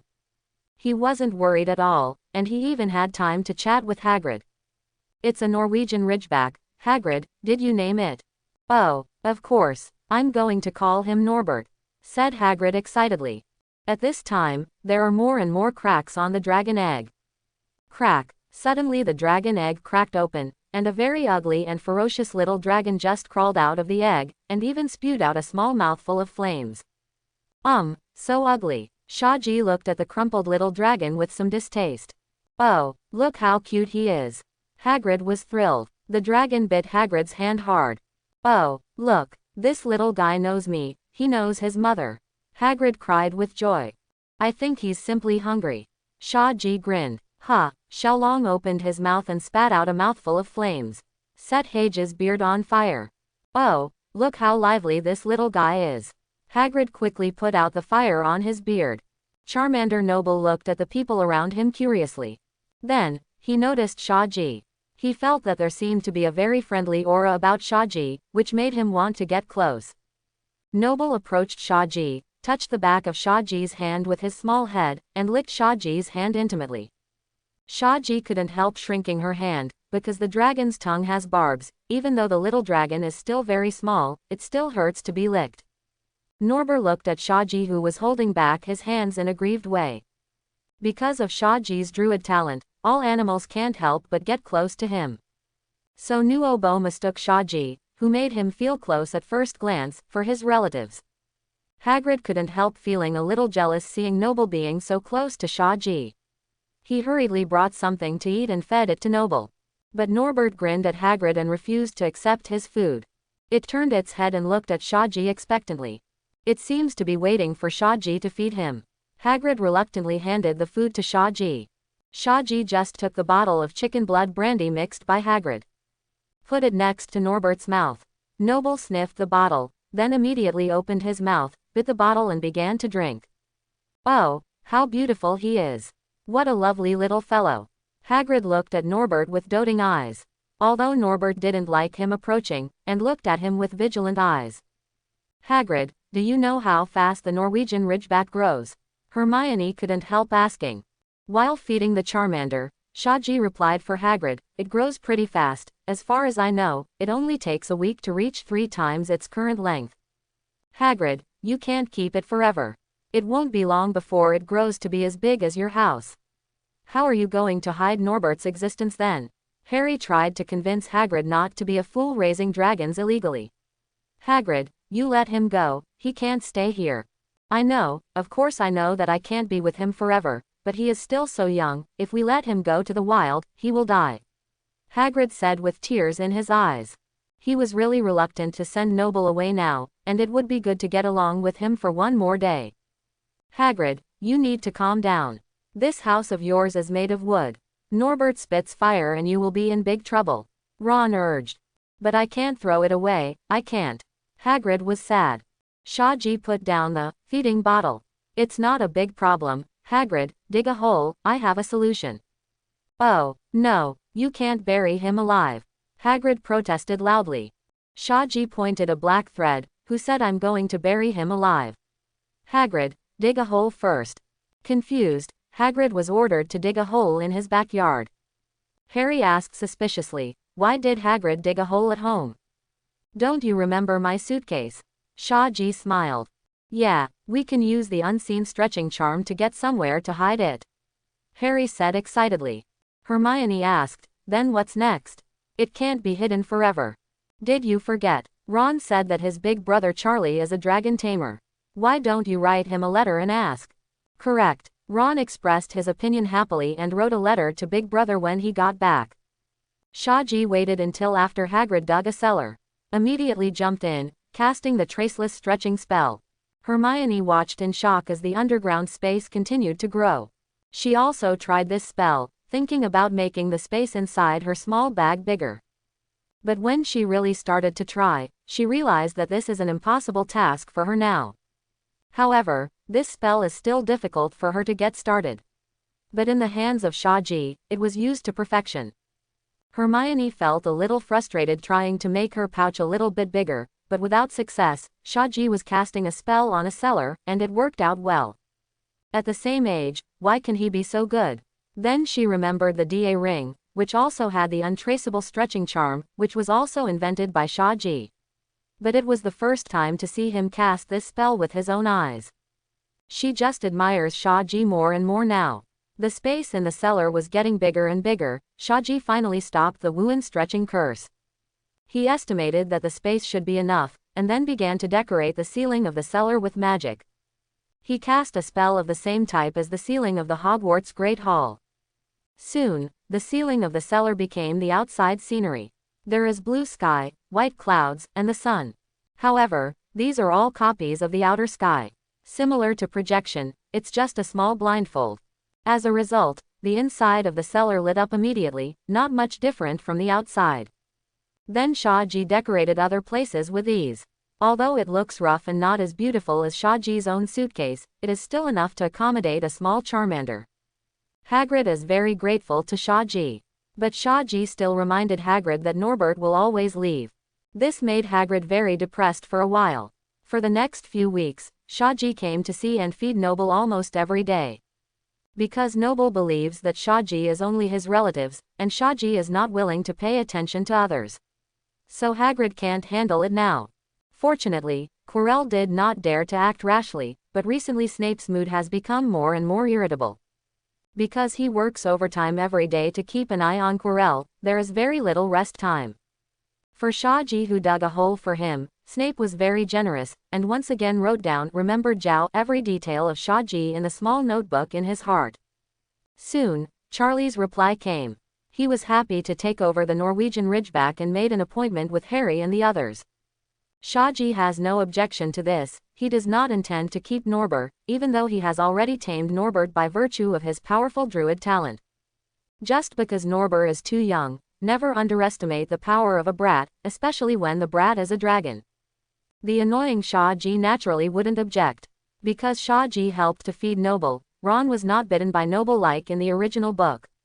So that night, Harry and Ron put on the invisibility cloak and went out to send Norbert away.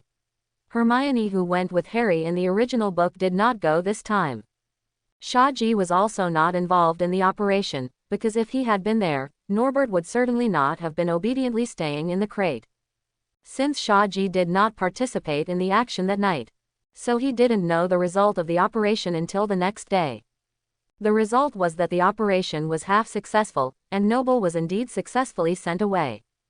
But Harry and Ron were arrested by Filch on the spot because they were so excited that they forgot to bring the invisibility cloak when they came back. Shaji was speechless about this. What a suffocating operation. The original book was given to Norbert by Harry and Hermione, but they forgot the invisibility cloak. This time Harry replaced Ron as a teammate, and still made this kind of intelligent operation. So who is responsible for this wave? It should go without saying. As a result, the two of them were deducted 50 points by Professor McGonagall, and Gryffindor went directly from the top to the bottom. Fortunately, because Malfoy didn't know about the fire dragon, so Neville didn't go to Harry and got caught. That cost Gryffindor 50 points less. But it was enough to turn Harry from being one of the most popular and admired figures in the school to being one of the doctors. Harry himself felt guilty too. Gryffindor, who was originally a sure winner, directly lost his hope of winning the championship because of his mistakes. Even the other Hufflepuff students and Ravenclaw students who didn't want to see Slytherin win the House Cup again didn't give Harry a good look. Shaji really couldn't understand why they left the invisibility cloak on the tower and just left. On the second night, Harry stood in front of Shaji with guilt on his face. He thought that Shaji would probably give him a few words of cynicism like everyone else. But Shaji held back for a long time, and only said a word, "It seems that I still have to learn the disillusionment spell." "My Jeep." "Learn. I will definitely learn." Harry quickly interrupted Shaji, "Just don't mention the Jeep anymore." Shaji. In the days that followed, Harry was in pain because of the isolation of him from the people around him. Just like the original book, Harry and Ron were originally going to be sent to the Forbidden Forest for confinement, but since Shaji had an accident in the Forbidden Forest, the professors never dared to send students to the Forbidden Forest for confinement. Of course, even if they still went to the Forbidden Forest for confinement, they wouldn't encounter Voldemort sucking the unicorn's blood. Now that Voldemort and Quirrell were suckled by Shaji, they didn't need to suck the unicorn's blood to survive. CFAA. So, Harry and Ron were lucky to be sent to Snape for detention. Shaji could only bet her Philosopher's Stone that Harry and Ron would rather go to the Forbidden Forest than Snape. Sure enough, when Harry and Ron came back together that night, there was a pungent stench on his body. Their nails were sewn together, and there were still a lot of debris from the internal organs of the frogs. It has to be said that Snape has always had a hand at disgusting people. Harry spoke of what happened to Snape in a tone of unbearable tones. He went so far as to have us go gutting frogs without gloves, and after we'd done a big bucket he made us collect a big bucket of slug slime. In the past, Ron liked cooking the most, but now. Ron stared blankly at the meatloaf Shaji had left for them in his hand. The light could no longer be seen in his eyes. "This old bat is too ruthless. I'm afraid it's not a special project for you after knowing that you two are going to be locked up." Shaji looked at Harry and Ron pityingly. Hermione swallowed hard on the sidelines. She was supposed to go with Harry, so she was almost going to face Snape's perverted confinement. She couldn't help but glance at Shaji gratefully. "Thanks to you, Shaji. Otherwise, I would be the one who went to Snape for detention." She is grateful to Shaji, because it was Shaji who advised her not to go that night. Of course, it's not that he really saw anything in advance, it's just that he simply felt that it would be easier for the two boys to carry Noble. In the following days, although Harry was still subjected to cold violence from his classmates, the heavy homework soon overwhelmed them all in the library. Because the final exam is coming soon, everyone is immersed in tedious studies. Of course, Shaji is not among those who are overwhelmed by heavy studies. The first-year courses are too simple for him, and he doesn't need to spend too much thought. But Shaji also has his own affairs to attend to. For example, go to Dumbledore's office in the morning to drink tea with the headmaster. In the afternoon, I wrote back to Mr. G, who is not convenient to disclose his name. Go to Quirrell's office at night to chat and laugh with the great Lord Dark Lord, and look forward to a bright future together. Overall, Shaji's life is still very fulfilling. After a period of such fulfilling days, the final exam is coming as scheduled. Those subjects that require a lot of memory to pass, such as the history of magic, can't help Shaji at all. Because his memory is very good, and he is very proficient in this kind of rote memorization. During the Transfiguration exam, he just entered the door. Before he even had time to say hello, Professor McGonagall gave him an O with a smile, and then asked him to turn a mouse into a snuff bottle. After finishing all the subjects, many students chose to leave the castle and relax by the Black Lake. They can relax for the next week. Shaji was chatting with Cashandela under the tree when suddenly he saw Harry running towards Hagrid's hut. Ron followed behind him, while Hermione walked towards Shaji. Harry seems to have found something wrong. "Oh. I mean he should really go to Madame Pomfrey, he keeps saying that his scar is stinging," Hermione said worriedly. Shaji narrowed her eyes slightly when she heard this. It seemed that Harry finally remembered what was wrong. Hermione said nervously, "You guys want to go together. Go see what Harry has found." Shaji shook his head. I still have some things to do next.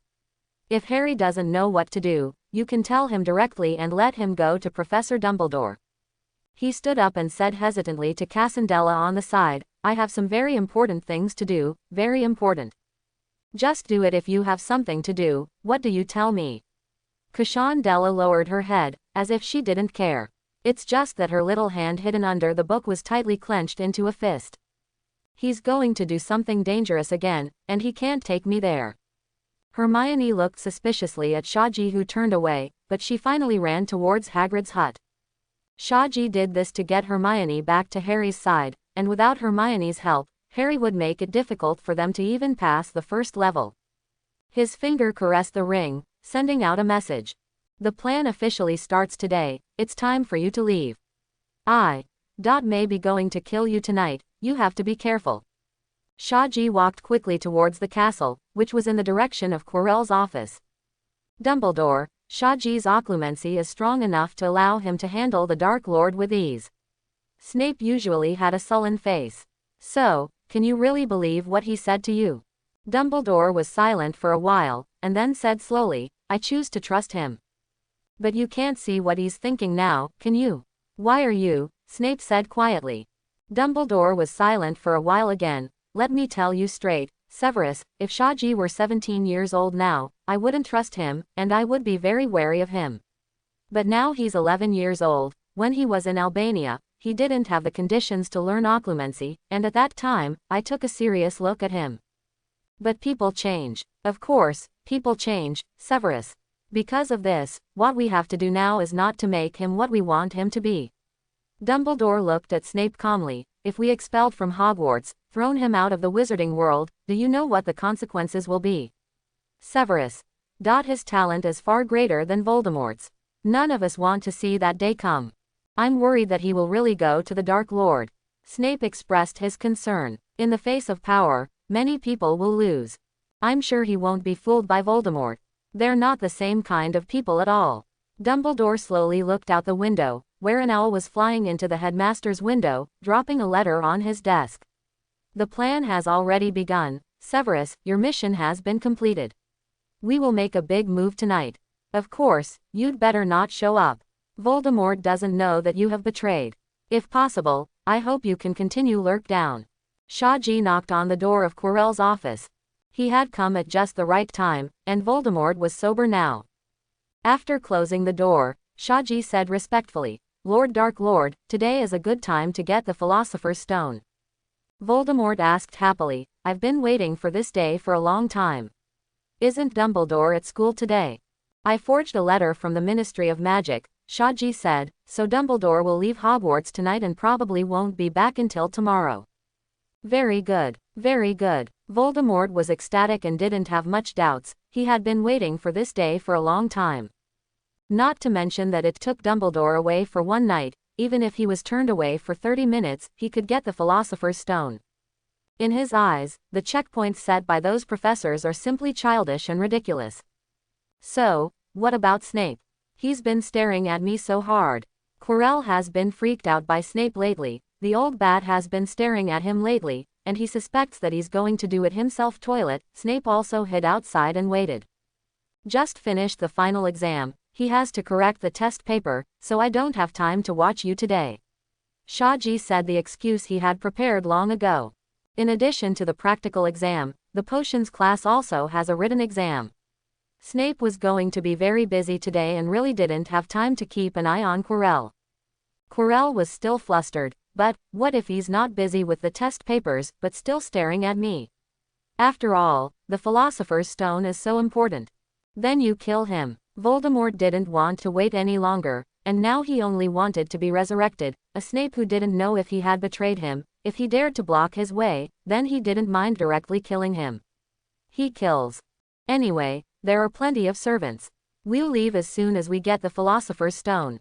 Shaji nodded. As long as we get to Hogsmeade, we can apparate away immediately. No, Shaji, I left, you stayed at Hogwarts. Voldemort's hoarse words came. Shaji frowned, and her voice was a little hurried. What am I still doing here? I can't learn anything here, and I can't become stronger at all. No, Shaji, Don't underestimate Hogwarts, this castle has many secrets, and I learned a lot of knowledge here. Voldemort said slowly, besides, I really need you to stay at Hogwarts. I believe that with your ability, you will be able to gain Dumbledore's trust. You will stay by his side until I officially return. When the time comes, your role will be enormous. Voldemort happily read in Shahji's mind, such negative emotions as unwillingness and frustration. It seems that Shahji really wants to go with him, but servants are hard to find, such a good pawn is hard to come by. When I return, I will give you the status just below me. You know I don't care about status. Of course, I know what you are after. As I said, we are all the same. When the time comes, I will even share with you the secret of immortality. Voldemort was painting a pie.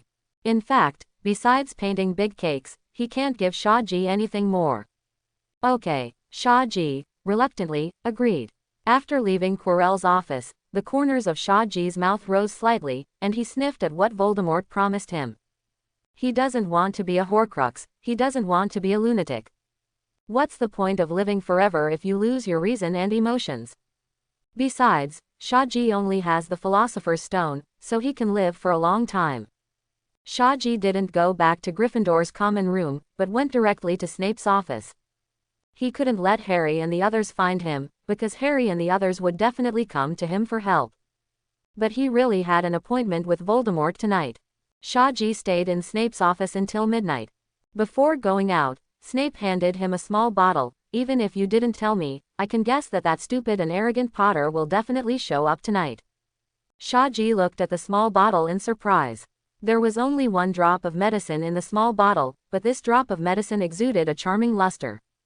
Help me keep an eye on that pompous kid, he'll be in trouble if he dies. Snape shoved the vial into Shahji's arms and closed the door hard. Shahji only held the small bottle in his hand, sighed secretly, this old bat is really generous, he actually gave himself a drop of Felix elixir for Harry. Lucky potion, interesting. Shahji opened the bottle and drank it. Well, it tastes good. Shahji cast the illusion spell and touched the corridor on the right side of the 4th floor. There, Quirrell was already waiting for him. Shahji revoked the disillusionment charm, startling Quirrell who was looking around. Shahji took out her wand, and her body began to change, finally turning into a tall, thin, middle-aged wizard. Looking at his new image, Quirrell felt familiar, and he quickly remembered that the person Shahji had transformed into was the leader of the group of wizards who planned to rob them that day. The Dark Lord wants me to continue lurking, so I can't let others discover my true colors. Quirrell nodded, then turned and looked at the door, fear written all over his face. He knew that behind the door was Hagrid's big dog Fluffy, very vicious. Allahu hole open. Crack. The door lock was opened by the unlocking curse. Shahji glanced at Quirrell. Quirrell shrank his neck, not daring to enter the door. Last time he was almost torn alive by the three-headed dog. Shahji shook her head, then took out a music box. As soon as he entered the door, the three-headed group Lue immediately stood up, with 3 heads and 6 eyes staring curiously at Shahji in front of him. Shahji only has druid talent, so he was a little surprised to find that the 3-headed dog in front of him didn't have any malice. Roar! The dog head in the middle roared. Quirrell was behind Shahji, his face pale with fright. He didn't understand why Shahji didn't play the music. The 3-headed dog is about to pounce. Hey, are you here to play with us? Ho, ho, we're bored here. Wow, I think so too. Shah, 557, couldn't help scratching his head. How dare the 3-headed dog was so fierce before, was he playing with everyone? Then Snape almost got his leg bitten off, and he was playing with him too. Shahji opened the music box resolutely. You should go to bed, except for Hagrid. If anyone else wants to play with this big monster, they will probably die miserably. After Lue heard the music, he really started to totter and fell asleep, and finally he couldn't hold on, and fell asleep on the ground. Quirrell stepped forward timidly and opened the trapdoor. He cast a shock-absorbing spell on himself and jumped. Shahji followed behind him, waved his magic wand, and a large ball of fire appeared and flew down. The devil's nets that were planning to entangle the two immediately retracted after seeing the flames. The content of the levels here, John Luo has already told Junji, and jointly formulated a speed pass strategy. After passing through the devil's net, the two of them walked quickly along the stone corridor without stopping. During the period, Shaji walked in front of Quirrell, touching his ring constantly, passing on information. He doesn't want to stand behind Quirrell and do this because Quirrell has a face on the back of his head. Soon, they entered a large brightly lit room. On the opposite side of the room was a door with a lock. And on the ceiling of the room, there are countless keys with wings flying around. Shaji could tell at a glance which was the key paired with the door lock. For Shaji, and even Quirrell, it was not difficult to identify the real key. Quirrell looked at the broomstick aside, planning to fly up and grab the key. But Shaji had turned into a cloud of black mist and flew up. This is not Shaji's silence, but an improved version of the flying spell taught by Voldemort himself, which is much more convenient than flying a broomstick. Shaji grabbed the key, then landed on the ground, inserted the key firmly into the lock, and opened the door. Shaji was so violent on purpose, in fact, to leave a small mark on the key, so that when Harry and the others come later, they can easily recognize it. After opening the door, until the key was released again, but after the key was treated violently, it seemed a little sluggish. Shaji nodded slightly, then followed Quirrell into the door. Behind the door is a giant chessboard arranged by Professor McGonagall. You need to win this chessboard to pass this level. But neither Shaji nor Quirrell stopped. Shaji waved his wand and cast a confusion spell. The huge stone chess pieces that were about to draw their swords stopped immediately. Shaji and Quirrell passed this level directly. After they left, the effect of the confusion spell on the chess pieces gradually disappeared, and after seeing no one, these chess pieces stood back in place again. As if nothing just happened. In the next room, Shaji couldn't help frowning slightly. The room was filled with disgusting stench. Inside the room was a ferocious giant monster, even bigger than the one Shaji slaughtered last time. Quirrell waved his wand, and the big wooden club in the troll's hand flew up and smashed hard on its own forehead. The giant monster that was knocked unconscious fell down with a bang, and a large bloody lump appeared on its head. As for Snape's next level, it's a logic problem. Only by drinking the right potion can one pass through the door of fire. This was of course not a problem for Shaji. He found the correct potion easily. But Shaji thought about leaving a sip of the potion for Harry to pass through here, so he didn't drink it, just let Quirrell take a sip, and entered the fire door first. After Quirrell entered, Shaji waved his magic wand lightly, and a faint blue flame appeared. Then it sticks to Shaji's body, spreads slowly, and finally wraps Shaji's whole body.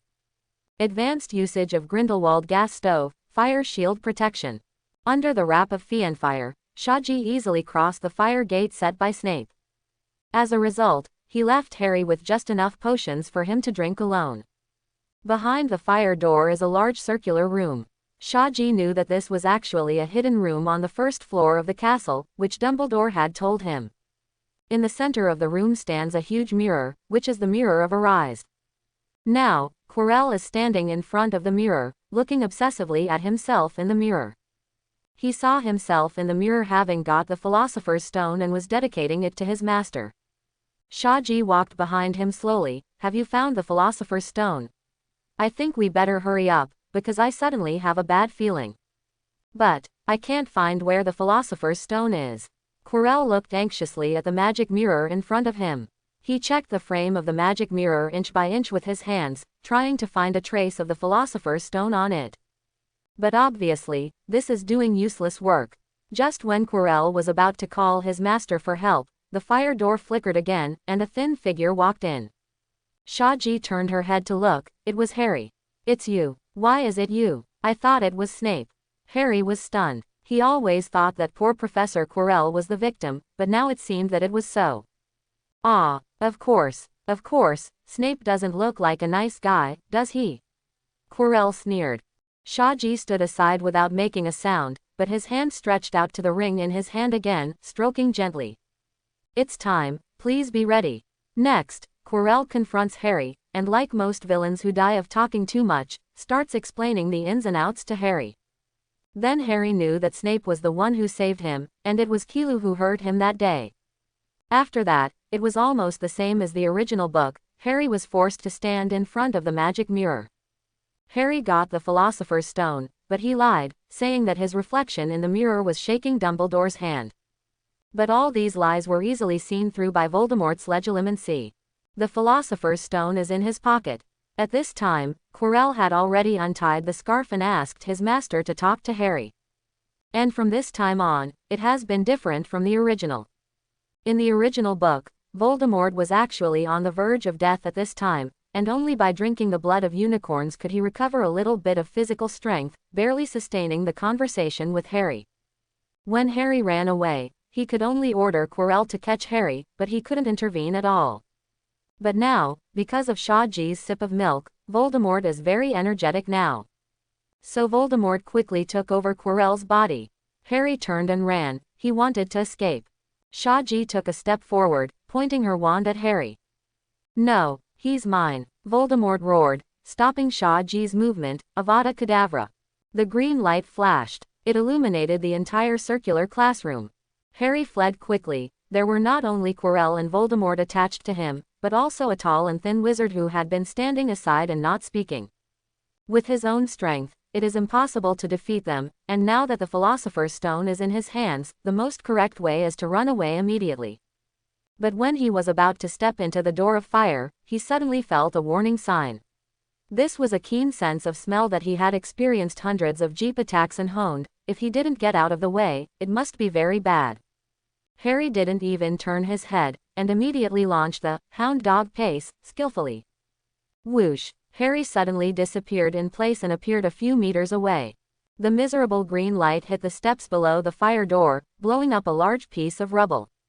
Shaggy breathed a sigh of relief. It seems that his special training is still very effective. Voldemort watched Harry's hound pace in surprise.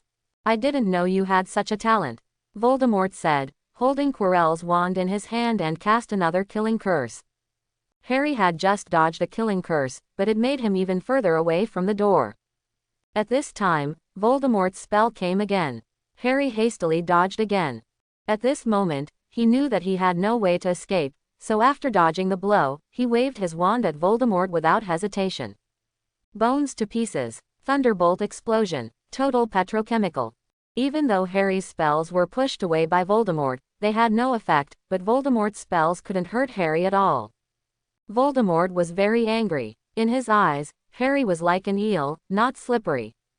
And now he can only fight with Quirrell's body. There are many ways to use it. "My lord, let me help, we have delayed long enough," Shaggy said immediately after receiving Dumbledore's response through the ring.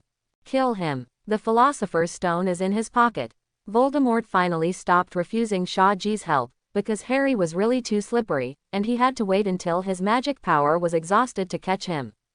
But that would take too long. Shaggy stepped forward, and picked up an explosive spell that Harry had shot, and then the explosive spell just happened to hit the wall on one side.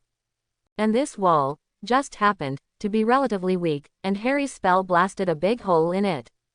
When Harry saw two people attacking him at the same time, he panicked. After dodging Voldemort's killing curse again, he was hit by a stunning curse predicted by Shaggy. Harry immediately passed out. Voldemort was overjoyed. Shaggy did not use the killing curse and did not arouse his suspicion. He thought Shaggy just wanted to give himself the right to kill Harry. Not bad, very good at making cabinets. Contented, Voldemort raised his wand and cast a killing curse at Harry. At this moment, a tall and thin figure suddenly walked in from the fire gate. It was Dumbledore.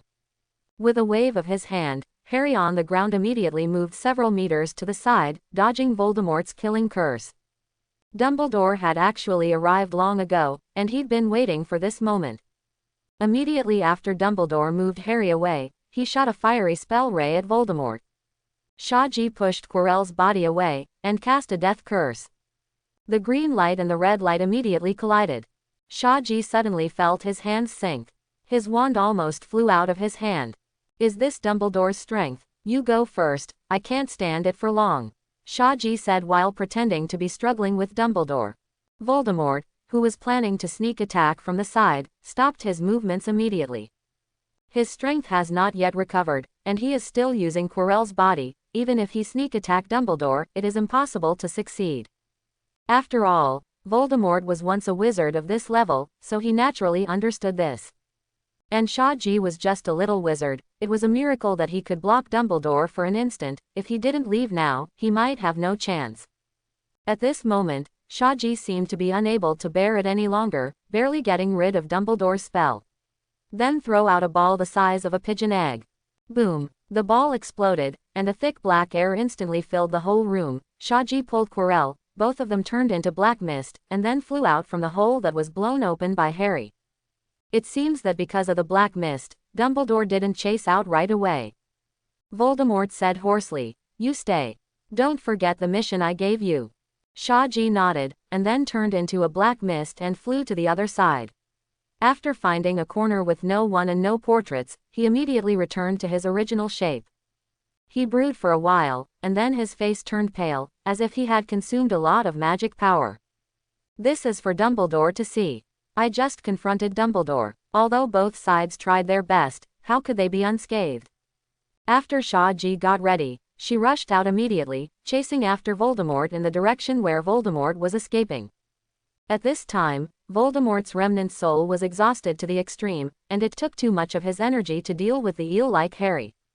So he had to give control of his body back to Quirrell.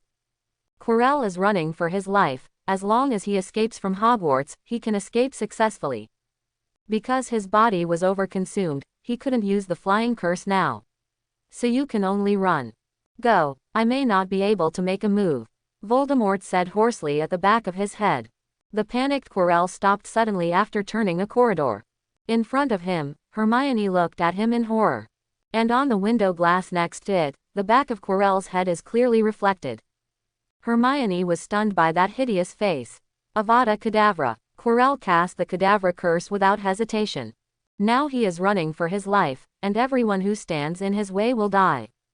Hermione looked at the green light flying towards her, and was so frightened that she forgot to dodge for a moment. Hermione looked at the green light coming so fast that she couldn't dodge it. Shaji once told her the unforgivable curse. Among them, the spell ray of a killing curse is green, and she also heard the spell that Quirrell yelled. Avada Kedavra. So, am I going to die? In this short moment, Hermione suddenly thought of many people and many things. She thought of her parents, and also met Junji and Harry. Likewise, she recalled the surprise when she received the acceptance letter from Hogwarts. This is what people often say about returning to the past, but I am not reconciled. I have just seen the magic of magic. Hermione closed her eyes slowly. Bang! Just as she was about to die, she found that her body was thrown away by someone. She rolled over and fell to the ground, and then saw that green light, hitting the person in front of her firmly. Hermione felt as if something was stuck in her throat, and wanted to shout out, but couldn't.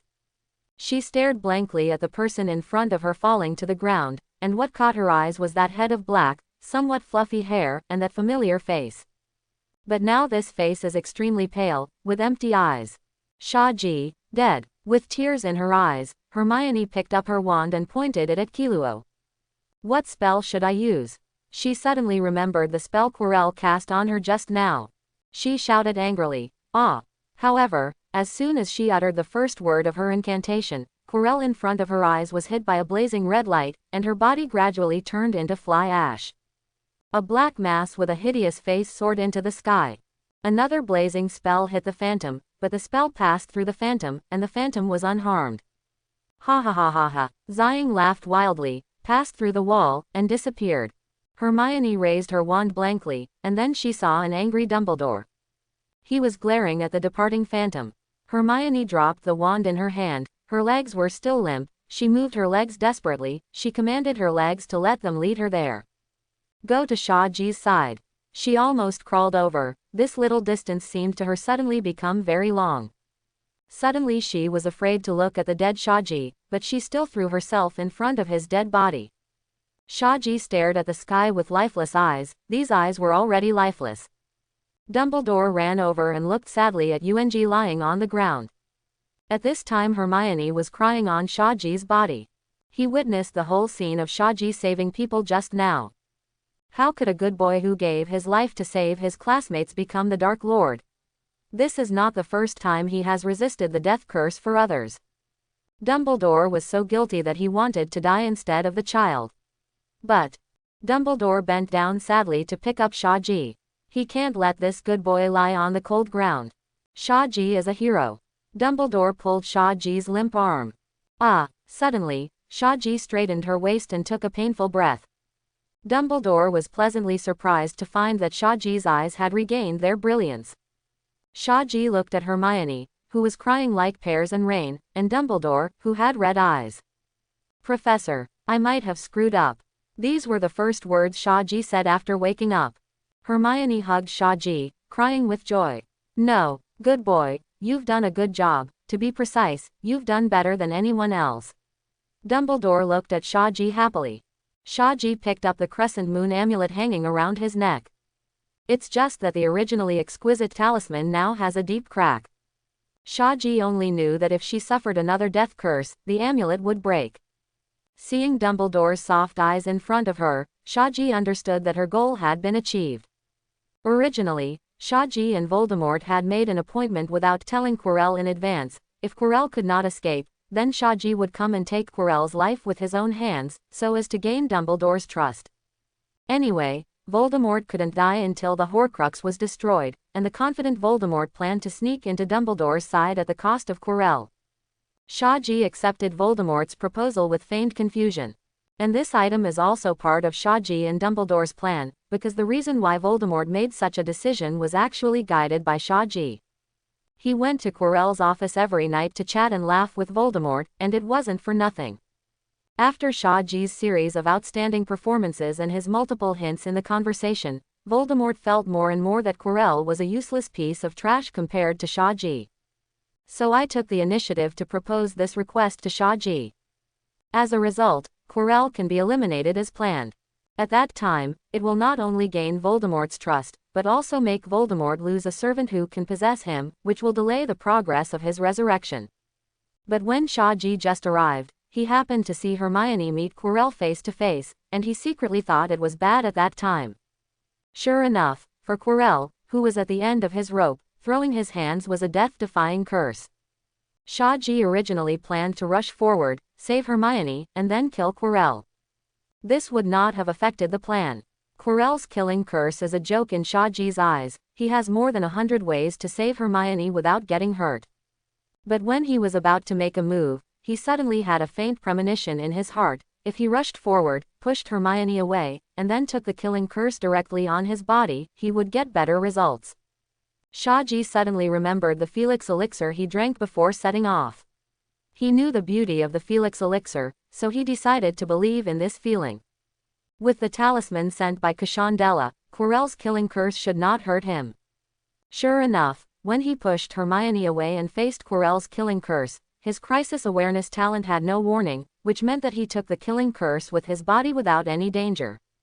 So, the scene just now happened. Shaji pushed Hermione away, caught Quirrell's death curse with his body, and just when he was about to fall into a brief coma, he happened to see Chi behind him Dumbledore. At this moment, he knew that he had made the right bet. Sure enough, the angry Dumbledore directly killed Quirrell for him. Moreover, Dumbledore was very moved by his behavior of saving his life to save people. Now Dumbledore will no longer have the slightest suspicion of Shaji. And Voldemort, who escaped, was very angry when he saw Shaji block the death curse with his body in order to save people. At first, he thought that Shaji, like Snape, would do this for a woman. It was a waste of his efforts. But before Voldemort left, he suddenly saw a talisman on Shaji's neck split open. With his sharp eyesight, he could tell at a glance that this thing could block the killing curse.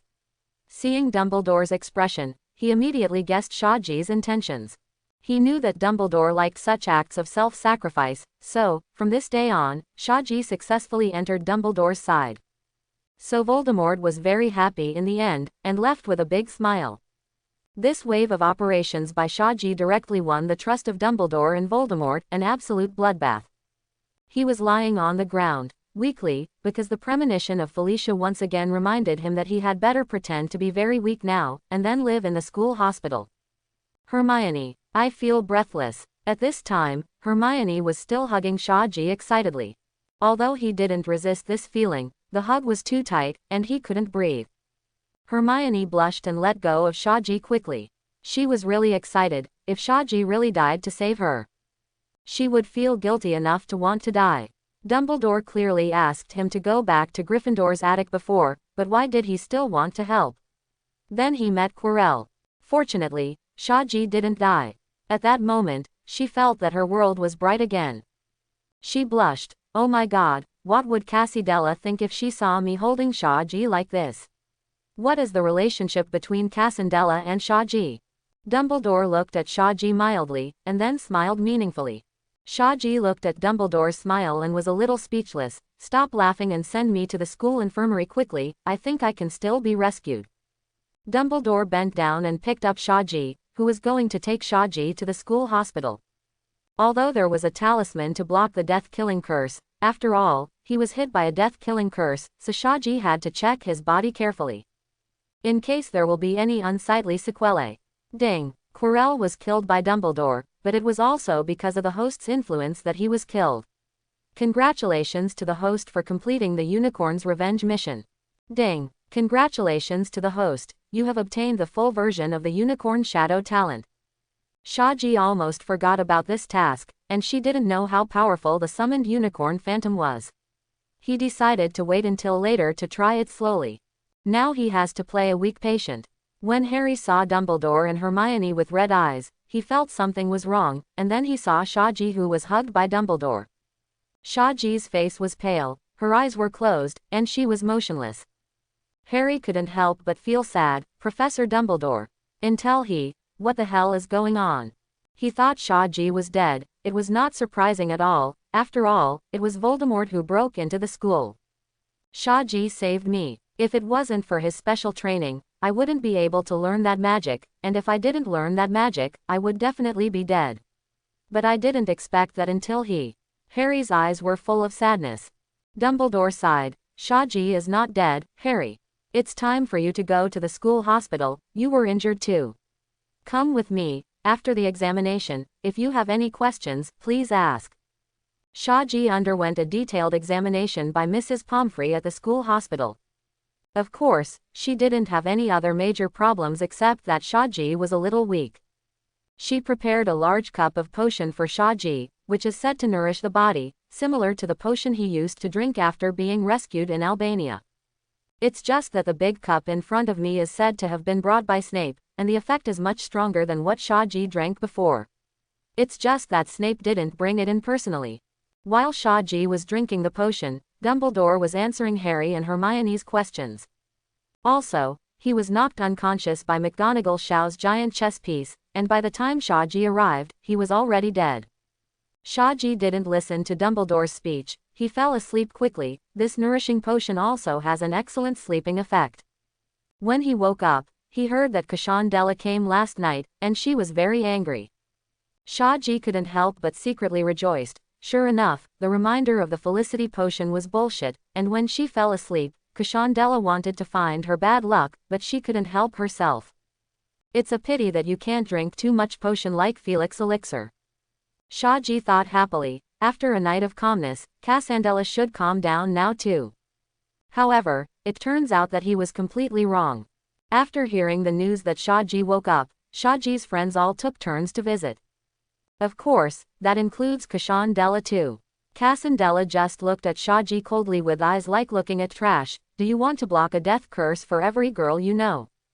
Hermione blushed when she heard this. Shaji was at a loss for words for a moment. CFFG, but he is not an ordinary person after all, his skin is thicker than Hagrid's rock cake. Oh, Casandela, it was critical, I didn't think much of it. Of course, I know. Cashandela's eyes turned red again. I've always known what kind of person you are. Even if the person standing in front of you is someone you don't know, you will choose to save him, isn't it? That's why I sent you that talisman. I knew that. I also know that I can't stop you. Casandela. Actually, I hope that you will never need that talisman for the rest of your life. But, I am very worried that you will really give yourself away one day in the future. Casandela, your talisman saved my life. Shaji looked at Casandela tenderly and said. That gentle look made Cashandela's heart soften immediately. It can only be said that Shaji knows that there is really nowhere to put this charm, but he has a full 10 points of charm. Hermione said guiltily. It's all my fault. I should have listened to Professor Dumbledore and went back to the Gryffindor common room, but I actually thought I could help. And almost killed Shaji. No. It's not your fault, Hermione. Cashandela said. No one would have thought that you would meet a mysterious person in Hogwarts. Although I am very angry at him for ignoring his own life, but if he doesn't save you, I don't like the Shaji I know. Cashandela added. Do you like Shaji? Hermione asked hesitantly. Who would like him? Don't talk nonsense. Cashandela's face turned red all of a sudden, and at the same time she seemed to sense something. She glanced at Hermione and then couldn't help but gritted her teeth. Now she really wants to grab Shaji and take a bite. Shaji didn't hear how Dumbledore answered Harry because she fell asleep the night before. He also didn't know what kind of role he was playing in Dumbledore's mouth. But Dumbledore probably wouldn't have told them that he'd mingled with Voldemort as a second or fifth boy. Sure enough, Shaji soon learned from Harry how Dumbledore made up to tell his story. It's very simple. From Dumbledore's mouth, Shaji hardly knew anything about the whole thing. Dumbledore said that Shaji didn't know anything beforehand, just happened to meet Hermione who was being attacked during the night tour that Gryffindor loved, and then blocked a death curse for her. Because of Dumbledore's endorsement, he and Ron quickly believed Dumbledore's words. But Harry didn't believe it. He knew that Shaji only had a certain degree of prophecy. It was because Shaji predicted that he would be in danger, so he was dragged through several days of inhumane devil training. It is precisely because he has mastered the pace of the hound that he can truly survive. It's just that every time he thinks of that jeep, he still can't help but tremble. When was the happiest time as a student? That is of course the time when the homework is finished and the final exam is over. This is especially evident at Hogwarts. In the days that followed, the little wizards had no classes, and they no longer needed to worry about their homework in the library all day long, and they no longer needed to review exams. The little wizards are all in a relaxed state. In a few days, when the results are announced, they will be on vacation. But now Shaji couldn't relax at all. He leaned against the pillow on the hospital bed, and then looked at the cheerful crowd outside the window. The joys and sorrows of people are not connected, I just think they are noisy. Shaji suddenly remembered this sentence. At this time, Cashandela was sitting in front of his hospital bed, with a cold face, peeling apples for him with a fruit knife. Shaji just didn't understand why she asked about not using a wand. But seeing how hard she cut the knife, Shaji rationally chose not to ask. Shaji felt that Cashandela took the apple in her hand as herself, or a certain part of her body. After a while, Cashandela handed him a pitted apple that was twice as small as the original one. Shaji smiled and took the apple, took a bite, and directly bit into the core of the apple. However, you have to pretend to be delicious. The apple you peeled is very sweet. It's just that the core of the apple is a bit sour. HMPH. Don't you like it? Of course. So sweet. Before Shaji finished speaking, she saw Cashandela stabbing into an apple, then got up and left. Ah, this. The apple is really sweet. Shaji was a little puzzled, and didn't understand why she was angry. At this moment, Hermione came in, holding a large book in her hand. Even on vacation, she will take all kinds of books for pastime. She looked curiously at Cashandela who was leaving, and then saw Shaji who was eating an apple. Is the apple sweet? I wrote to my mother and asked her to buy it for me. The owl just delivered it in the morning. Hermione put the miscellaneous book in her hand on the chair beside her, and then picked up the one that had been pierced by a fruit knife. Apples. Hermione struggled to pull out the paring knife and started picking the apples too. Her technique of peeling apples is much better than that of Cashandela, and only a thin layer of skin is peeled off as the blade passes. Shaji scratched her head. So it was the apples you gave me. I wonder, where did Hogwarts get the apples? Now he finally understood why Casandela was upset. But the apples that Hermione gave were indeed sweet.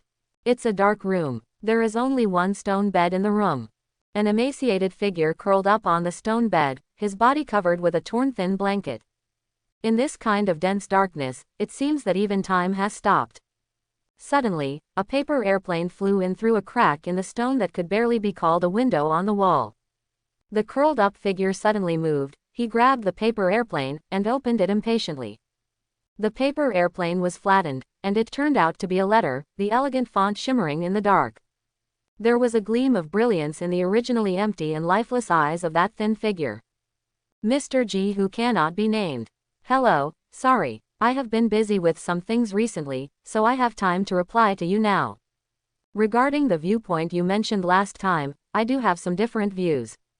You said last time that the flame of magic can only bloom in the blood of a few people, and those muggles who don't know magic should be ruled by wizards. I disagree with this point of view. First of all, let me not say whether your point of view is correct or not, I will just say one thing. That is, the practice of wizards ruling muggles, can it succeed? From the perspective of population base, how many wizards are there in the world? And how many muggles are there? You might think that it would be easy to rule non-magical muggles with the wonderful magic of wizards. Because muggles don't have magic and are very weak. But are muggles really weak? In fact, those muggles also have their own magic. Their magic is called technology. I don't know if you have thought about a question. When we send letters with owls and laugh at muggles for not knowing magic. Those muggles have achieved long-distance communication. As far as I know, they also recently invented a machine that works like a double-sided mirror. It allows people thousands of miles apart to communicate face-to-face at any time. This machine was invented by muggles without any magical powers. And it will become popular in the near future. Think about it, in the wizarding world, what a precious alchemy product is the double-sided mirror. From this point of view, are muggles really weak? They are numerous and developing rapidly. Can we really rule them? Recently, muggles have officially flown into space and successfully landed on the moon. Yes, muggles didn't use any magic, but they went to the moon. In the wizarding world, which wizard can reach the moon? They easily do what we can't. This is enough for us to be vigilant. They are constantly improving, but what about us teachers? Many talented wizards are still holding ancient magic books and studying the obscure magic above. But few people go to see it and imagine what the future of the wizarding world will look like. For nearly 100 years, the wizarding world has been stagnant, with almost zero development progress. With the development of Muggle technology, can the wizarding world really remain hidden?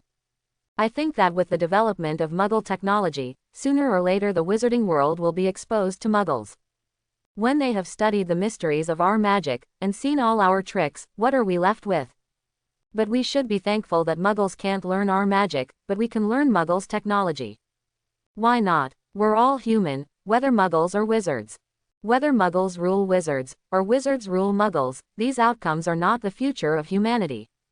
What we want to promote should be the development of human society, rather than entangled in whether the ruler is a Muggle or a wizard. I have been imagining a question: if magic and technology can cooperate, what kind of scene should it be? The technology of Muggles can improve the quality of life of wizards by many levels, and the magic of wizards can help Muggles solve many problems that they cannot solve. The flame of magic and the brilliance of technology complement each other to form a brighter human civilization in the future. Such a future, isn't it? Of course, the realization of such a future cannot be accomplished overnight. The existence of the secrecy law, although it protects wizards, is also a shackle that hinders the progress of the wizarding world. Perhaps in order to realize such an ideal, the entire wizarding world may be pushed into dire straits, but reform has always been accompanied by pain. And since ancient times, there is no eternal friend, no eternal enemy, only eternal interests. When both Muggles and wizards realize that the other can bring benefits to themselves, the cooperation between the two will become inevitable. I remembered that many years ago, a wizard once put forward a slogan, "for the greater good." This sentence is actually very good, but it is a pity that he got it wrong what this interest represents. Hide the X of the name. The thin figure slowly put down the letter paper in his hand, then stood up tremblingly. He looked up through the narrow window and looked at the bright moon in the sky, feeling a little dazed for a while. Suddenly, he was full of longing for the bright future described in the letter, where magic and technology complement each other. His already exhausted and gloomy heart seemed to be ignited by a big fire at this moment. I hope everyone will support it and subscribe more.